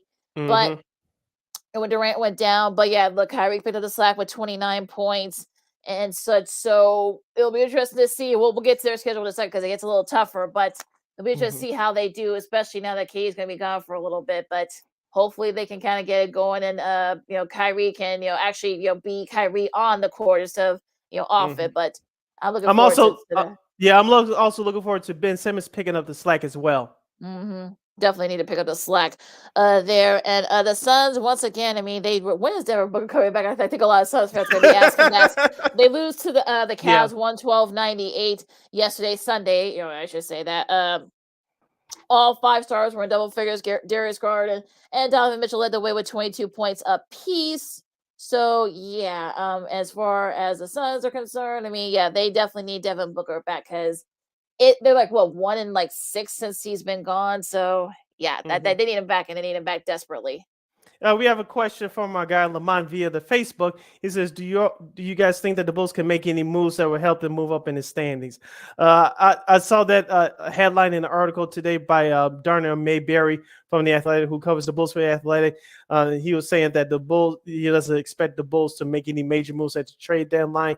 If they make any moves, it'll probably a small move here and there, but they're up against it. You think people think they should blow this team up and start over? It's not going to happen until the end of the season if they decide to do that, but it's not going to happen now, especially with them winning 8 out of their last 11. It's definitely not happening now.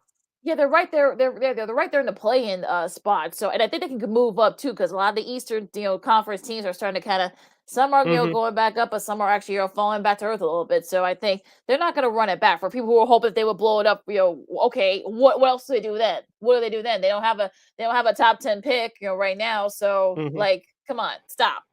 But anyway, as we were saying, Toronto beat Portland. No, because I don't want to hear about people wanting to blow it up. I'm sick of that at this point. Same here. OKC upset Dallas 121-109. Christian Wood led the way for the Mavs with 27 points. I know Luka didn't play. This is a rest day for him, but again, this is probably how it's going to look when Luka isn't there. So I think Yeah. Mavs fans are going to have to, get used to that, especially if they, if he does this again a lot, especially as you get closer early to the end of the season. But yeah, you can tell Luka was missed yesterday, I guess, with that in that game. Another team that the Dallas Mavericks is chasing in the Western Conference, another team that sat their star John Moran with a thigh injury. The Grizzlies hold off the Utah Jazz 123-118. I know the Grizzlies will get to the rest of the schedule for this coming week in just a moment, but I believe they have another game tonight. We'll see if John Moran plays or not. But we talked about it last year, Lakeena.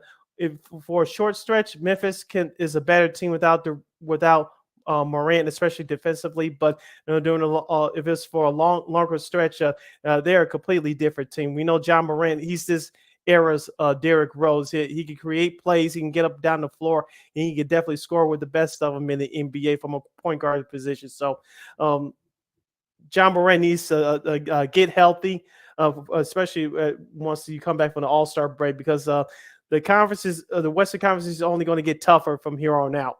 So, and they need that guy healthy as close to a 100% as possible. Well, the weird thing is that they actually have played well without Morant last year. I think they went like 18-4 or something like that when he was out. Yeah. But I think long term, if you're trying to actually make the Western Conference Finals, you're definitely going to need him. So it'll be interesting to see what happens. Then go into the Clippers didn't have a good weekend.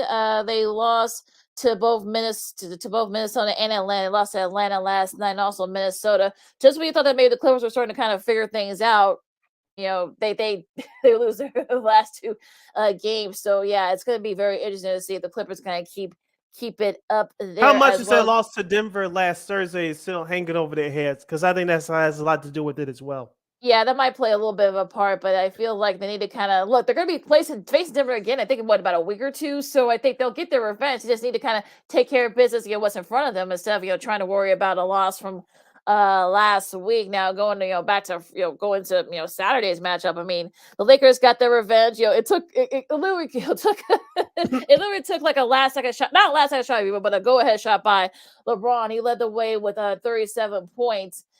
It was a high scoring affair, 136 and 134. The Lakers edge out the Kings. They have the same record as the Bulls right now as we're recording this at 19 and 21. So, and they're not even in the play-in either. So that's how deep the Western Conference is. Yeah. I mean, could they figure it out? Could they get back to 500? Can they make a move to kind of try to kind of get it going? They've been able to kind of keep it sort of like on the rails with AD being out. So I don't know. Yeah. Here's the thing. We talked about this before. LeBron James is doing some amazing things at his age 38 now in his 20th NBA season. Mm-hmm. I think he's less than 400 points or 500 points away from catching Kareem Abdul-Jabbar's yeah, right about that. Yeah, mark for career points in the National Basketball Association. But I know he's been begging, trying to force the hand of GM Rob Pelinka to make a move.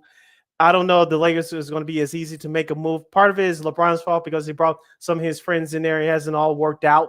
And so will the Lakers make a move right before the trade deadline? I doubt it. Yeah, they also got a nice win too. I saw a little bit of that game too against Atlanta, 131-14. And Victor Oladipo, he's back. Of course, Miami lost yesterday, but they did win in his return against the Suns, 104 96. Oladipo led the way for the Heat with 26 points off the bench. So, a nice showing by him. I mean, it's definitely, like I said, I don't know if Miami, they're 21-19, so they've been 21-20, I should say now, with their loss last night. Now, could they kind of get back and try to make a move, especially with Oladipo being back? We'll have to wait and see. But yeah, I think the Heat's definitely going to be like one of those teams where to look out for, especially since now everybody's healthy. Yeah, a couple of the games I'm not from over the weekend. This is from last Friday's schedule. The Hornets with a rare victory over the Milwaukee Bucks, 138-109. But your Indiana Pacers, Lakeena, you should adopt them as your team this year. They keep on rolling. They beat the Trailblazers last Friday, 108-99. Rick Carlisle should be up there for Coach of the Year. Yeah, he's definitely done, found something there with this team. Yeah, Benedict Mathurin, who, if not for Apollo Pachero and what he's done, you can definitely say he's going to be up there with him for Rookie of the Year.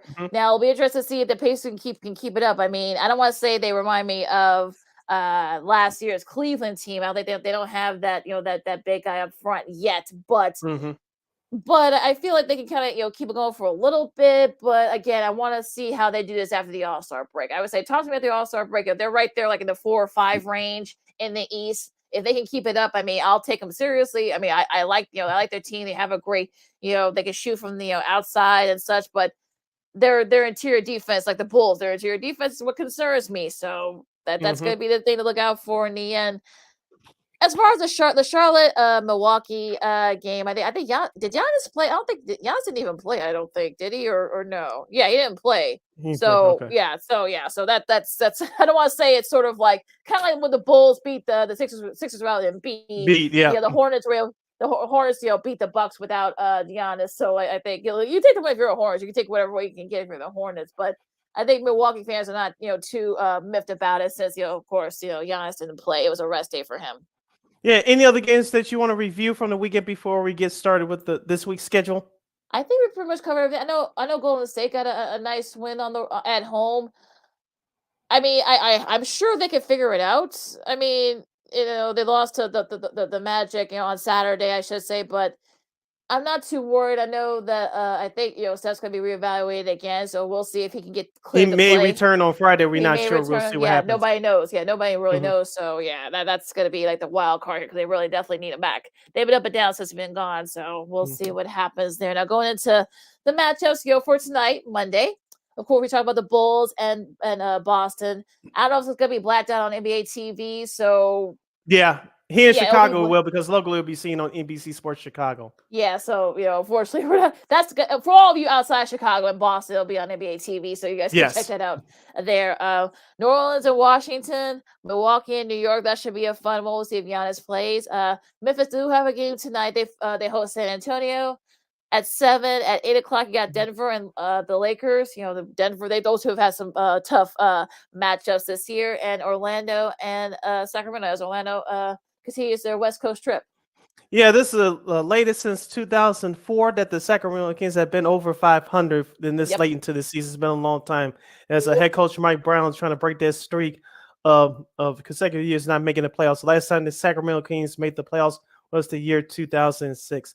Tomorrow's schedule, Tuesday, looks like this. At 6 o'clock, this all Central Standard Time starts. At 6 o'clock, we'll have Detroit and Philadelphia. Let's see if Embiid plays or not. At 6:30, the TNT Tuesday games returns. The first game will feature the Oklahoma City Thunder at the Miami Heat. This should be an interesting one. Also at 6:30, we'll have Charlotte at Toronto. At 8 o'clock, we'll have Cleveland at Utah as Cleveland continues their West Coast road trip. At 9 o'clock, as part of the TNT Tuesday night doubleheader, we'll have the Suns at the Steph Curry-less Golden State Warriors. Two struggling teams right there. So we'll see what happens in that matchup. Also at 9 o'clock, we'll have Orlando at Portland. And then at 9:30, we'll have Dallas at LA to take on the Clippers. Remember, they have a Brooklyn-less for your Suns. You should mention that. So that's gonna be. I know TNT kind of wishes that they would have been able to flex out of that, especially since your two top stars from both teams are out. Now going into Wednesday's matchup, you got Minnesota and Detroit at 6 o'clock Central Time. Of course, you got the Bulls and the Wizards. Bulls are trying to get their revenge because the last time, they lost on a bad call, but that's a different. Yeah, that was in DC early in the season. Yep. Yeah, that's gonna be that's a bad one there. But the first game, this should be a good one here. The first game of the ESPN Wednesday doubleheader. You got Milwaukee and Atlanta at 6:30. You got the Hornets and the Pelicans. I should say at Boston. That should be a fun one at 6:30. We'll see if John Morant will be able to play. Well, no, not Morant, but we'll see. Zion's going to be out too. I know they've kind of been struggling a little bit, without him. Talk about the Pelicans, so it should be interesting how that goes there. The Pacers and the Knicks, they both have had their matchups over the year, especially this season. That should be a fun one. The Spurs and Memphis, we'll see if John Morant plays in that game at 7 o'clock on Wednesday.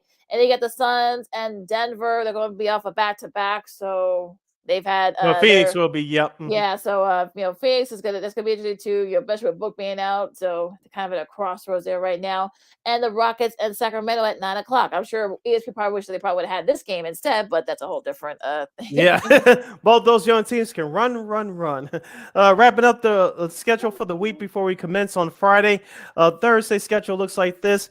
Oklahoma City at Philadelphia at 6 o'clock. TNT NBA Thursday returns full time between now and the end of the regular season.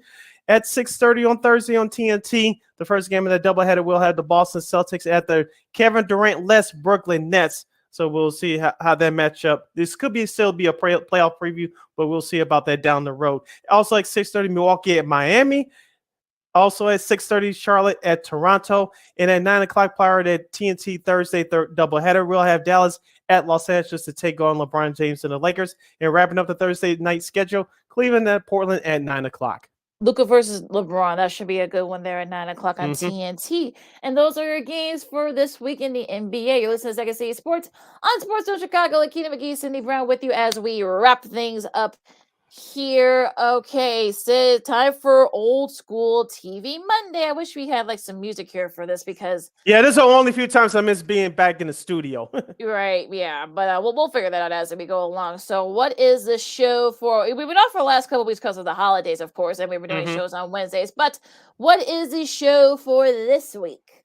This will come in perfect timing. We'll discuss as we go along. Let's salute the old school TV sitcom from NBC, Night Court. Perfect timing. Yep. Yes, Night Court. You know what I mean. We'll tell you about for those of you that have been out of the loop in just a moment. But Night Court was an American television sitcom that aired on NBC from January 4th, 1984 till May 31st, 1992. The setting was the night shift of a Manhattan municipal court presided by by a young Orthodox judge, Harold Harry T. Stone, portrayed by actor Harry Anderson. The series was created by comedy writer Reinhold Reich, who previously worked on Barney Miller in the 70s into the early 80s. The main cast included Harry Anderson, as I just mentioned, the public defenders Gail Strickland, Paul Kelly, Ellen Foley, Marky Post, who made her name for herself after this show. And the prosecutor was John Larroquette, who went on to bigger, better things after this show. And the bailiffs were Richard Moll, who became a cult figure in his own right after this during this TV series. Selma Diamond, Florence Halep, and Marsha Rolfe, who's from Chicago. My late mother, her family friend, knew her sister Cassandra. So Marsha Rolfe really paid her dues. And then the court clerks were Karen Alston and Charles Robinson, who went on to do some great acting after this series as well. Lakeena, also the theme music was a jazz influence, bass heavy theme tune composed by Jack Elliott, featuring Ernie Watts on saxophone. The video footage was prominent of New York City landmarks such as the Brooklyn Bridge and the New York County Courthouse. And we'll have some other stats in nuggets in just a moment. What was your thoughts about this show? Although I'm not going to say ahead of its time, but it was funny how they told the cases and stories from a comedic perspective. But I thought they really got that point across without having your finger waving in your face. Right. Yeah. I mean, this show was like definitely well ahead of its time and very underrated. It was the anniversary of the show actually just passed about a couple of days ago. It came, I think it premiered like January, January 4th. Yep, 1984, and aired on NBC, obviously, and it's definitely like I know people thought that's really you're gonna do a court show, and it's sort of it was one of those shows that was well ahead of its time. It's very underrated, I feel like, because I feel like it never got its due. I mean, I think John Larroquette won like 5 Emmys for supporting actor in a comedy, and so and one thing that even he said now that if it's show, we'll talk about the new show, new version of it in a second. But they just started airing promos for it on Sunday Night Football last night between the Lions and the Packers. But it was a little bit not raunchy per se, but it wasn't a family sitcom. Oh my! It wasn't. But like you say, it wasn't like Married with Children either. Right. But it was like the lighter version of Married with Children. But like I said, they didn't have all that dirty language, obviously, because it was broadcast TV. But it was definitely in your face, and each character had his own personalities as well. Yeah, they had their own quirks and very eccentric. Yeah. Of course, Judge Stowe was very eccentric and very young. You had Dan Fielding, who I think John Larroquette even says now his character would have been canceled if it would have been on now, which is ironic. I wouldn't doubt that for a moment either. Right? He said that too. He said that with a smile on his face. But he got 5 Emmys, so he can talk about that. Marky Post, of course, she kind of came on. She's actually there the opening episode of the second season, but she was still doing Fall Guy at the time, so. She had to wait. They had to wait for that. But once that show, was canceled, talk about the Fall Guy, she was able to come in full time. Charles Robinson joined the show in the second season as well. Selma Diamond, who sadly passed away due to lung cancer. I think she possibly won or was nominated for an Emmy for supporting actress the year. Forrest Help, same thing. She lost her life due to lung cancer as well.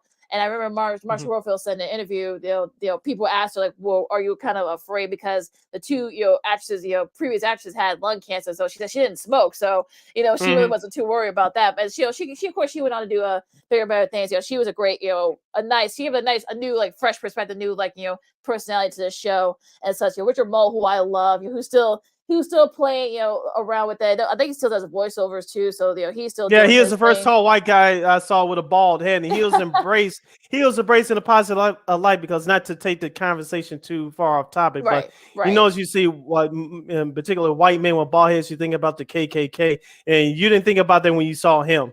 Yeah, he became a cold. Yeah, he became a cold figure too. Talking about Richard Exactly. Ball and Bull, the character too. Reinhold Wiggy, I think, of course, he wrote a lot for Barney Miller. Won multiple Emmys, so he kind of carried that over to Night Court. And look, Night Court, they cover various topics and such. They didn't go there. They were very funny. They were very light. It gave a great. It was definitely a good tail into a great block comedy on Thursday night and also Wednesday night as well.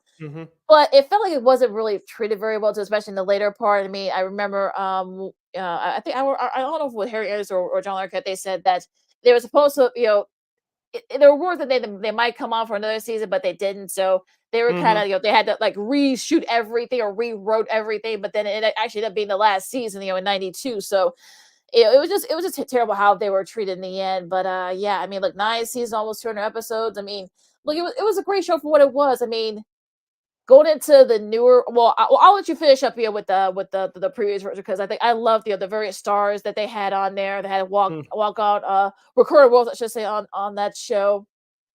Basically, anybody who was anybody had reoccurring spots on that show. I think William Ute played like multiple characters. Who's Mel Tomei, of course, I know Harry was obsessed with him, so that was pretty funny, especially at the time. So yeah, it was definitely a who's who with a lot of folks at the time in the '80s and the '90s. Yeah, just a couple other stats and notes before we get to the new series. The TV show Night Court actually has a connection to the hip hop world. Night Court's theme was sampled to the remix of Cameron's 1998 single "Horse and Carriage." Yes. It was produced by Daryl Digga Branch, featuring Big Pun, Charlie Baltimore, remember her? Yes, Wyclef Jean, and Silta Shaka from Master P's crew from back in the day. And for the entire show, it was nominated for 31 Emmys, winning 7. And it also received many awards and nominations in the areas of lighting, editing, sound mixing, and technical direction.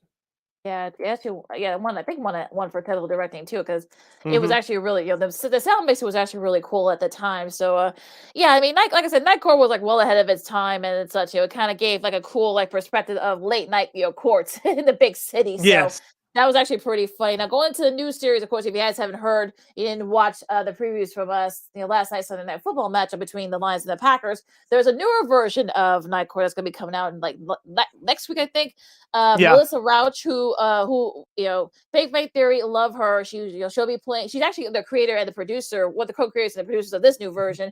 She'll be playing Harry Stone's daughter, and Coach John Larroquette will be back. Reprise his role of Dan Fielding. They're gonna have a couple other great supporting characters as well. For me, it's gonna be very. I'll check it out, but it's gonna be very hard. Of course, Harry Stone, passed away, but I think it was like 2017 or 2018. I know Charles Robinson and Marky Post, they both passed away with, I think, 6 months with each other last year. It's gonna I'm sure they're gonna do so. I'm sure they'll do something in the first couple of episodes. I'm sure they'll do something maybe in the to honor their memory. They have to. The three of them. They have to. I hope they bring on Richard Mall and Marsha Warfield at some point to kind of do like a remembrance to them, because it's only fair that they do that. It looks okay, but I don't know. What do you think? Do you think it has to stay in power? I'll check out a couple of episodes and I'll give my honest thoughts about it to see what they've done. Like you said, without the original crew, as you mentioned, with those 3 cast members passing away, it's going to be hard. I just want to see what which new actors they give a full shot if they want to fill those roles playing those old characters or those characters' children now, because it's been over 20 almost 30 years since that last show aired. So a lot is changing. They're going to stick to their original script. And also, too, some of the stuff that they did then, they probably can't do now. That too, yeah. Yeah, so you probably can't get away with that. Like I said, John, Larroquette has said multiple times, I don't think his character will be able to get away with some of the stuff. So it'll be interesting to see what his character does now, or maybe they'll probably bring up a lot of that stuff that he did back in the day. Abby Stone, of course, playing Harry Stone, Mr. Rush will be playing that role. So I'll check it out, but yeah, it's gonna be very hard.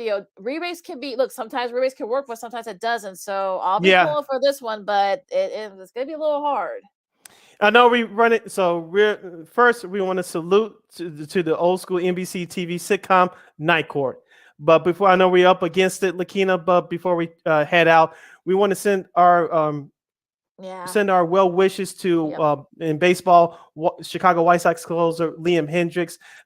He announced on his Instagram page yesterday, confirmed by the Chicago White Sox, that he has non-Hodgkin's lymphoma. He began his treatments today. He says he's going to vow to return to the baseball mound soon. When will that be? We don't know, but we wish Liam Hendriks and his family all the best as he's going to go through this challenging time. I know when he signed with the White Sox a couple of seasons ago that he wanted to make a big difference within the community. He has done that so far. I know he's rubbed some people the wrong way, but he's always been that honest guy that tells it like it is. We saw that last year when the White Sox failed to make the playoffs, but Liam Hendriks is a stand-up guy. We know that last year he lost his grandfather early in last season, so it's been tough for him for the last year or so. But I have no doubt that he's going to get through this, and we're thinking about you, Liam Hendriks. So from all of us here at Sports Zone Chicago and Second City Sports, best of well wishes in your recovery. Kick cancer's ass, and we'll definitely see you back on the baseball mound very soon. Yeah, and I have my bets on Mr. Hendriks. If anybody can kick, look, cancer sucks, and it's unfortunate. But if anybody could kick its butts, it's definitely Liam Hendriks. I will not bet against him. So we'll vote for you, Liam. And I know you got. And I said on Twitter, last night, you got this. So kick cancer's part of me. No, and we know that you will. Now, some good news here. I want to end on a kind of a lighter note. Damar Hamlin has been released from the hospital. I just saw some of the various websites. He's been discharged from the hospital. He's on his way back to Buffalo. I'm sure they're still going to monitor him as such. I'm sure they'll see, what the next steps are going to be for him, especially with rehabilitation and wise. But just amazing that you went from last week, what happened, and then now to him now being discharged. It's just nothing short of amazing. So of course, continue to prayers to him, and hopefully can forget the other football stuff. That'll be taken care of in due time. But a full recovery, I think is more important right now. The football stuff can be, like I said, we can be taking care of that later. Yeah, like I said, just him getting back to life and doing normal things and having his health and without any major assistance. That's the most important thing. Like you said, other stuff will fall into place later. Absolutely.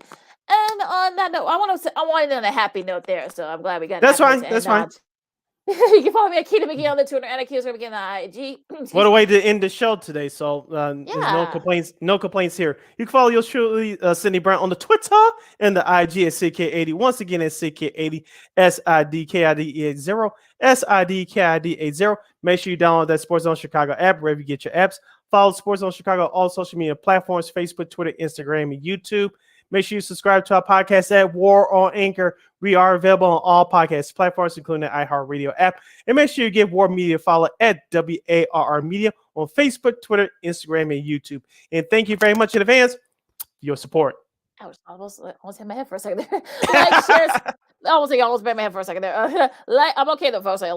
Like, share, subscribe, and tell your friends. And we'd like to thank Mike Chen from USA Today Sports Media Group for hopping on with us today to talk college hoops and college football. Of course, tonight we'll have the TCU Georgia matchup. That's at 7:15 Central Standard Time from Los Angeles on ESPN, ESPN2. I'm sure they're going to have some other alternative casts on ESPN News.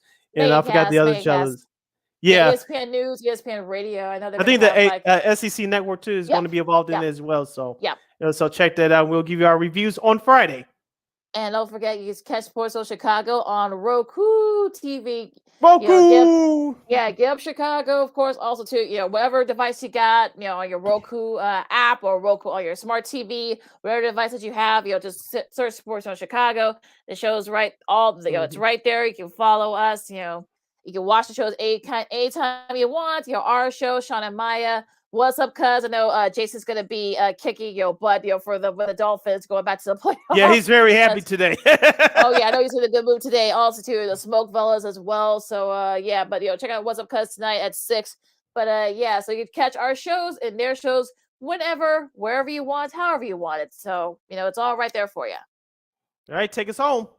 All right, enjoy the weather out there. It's gonna be. I know it's a little bit warmer for this time of year, but still, dress up, folks, because you never know. But enjoy all the games out there. You got NBA. Previewing the Super Wild Card Weekend, the NFL. Also, too, college hoops, a great college hoops action this week as well. Make sure you guys check that out. Sid's gonna be checking it out too. He doesn't know it yet. For Sid, I'm Lakeena and Sid, Second City Sports on Sports Social Chicago. Have a great week, great and safe week, everybody, and we'll see you Friday. Well, Friday. Giving us an early day off. I didn't know that. Sorry, my bad. Yeah, we'll definitely see you on Friday. Yes. We'll definitely see you on Friday. Till then, go Bulls. Holla.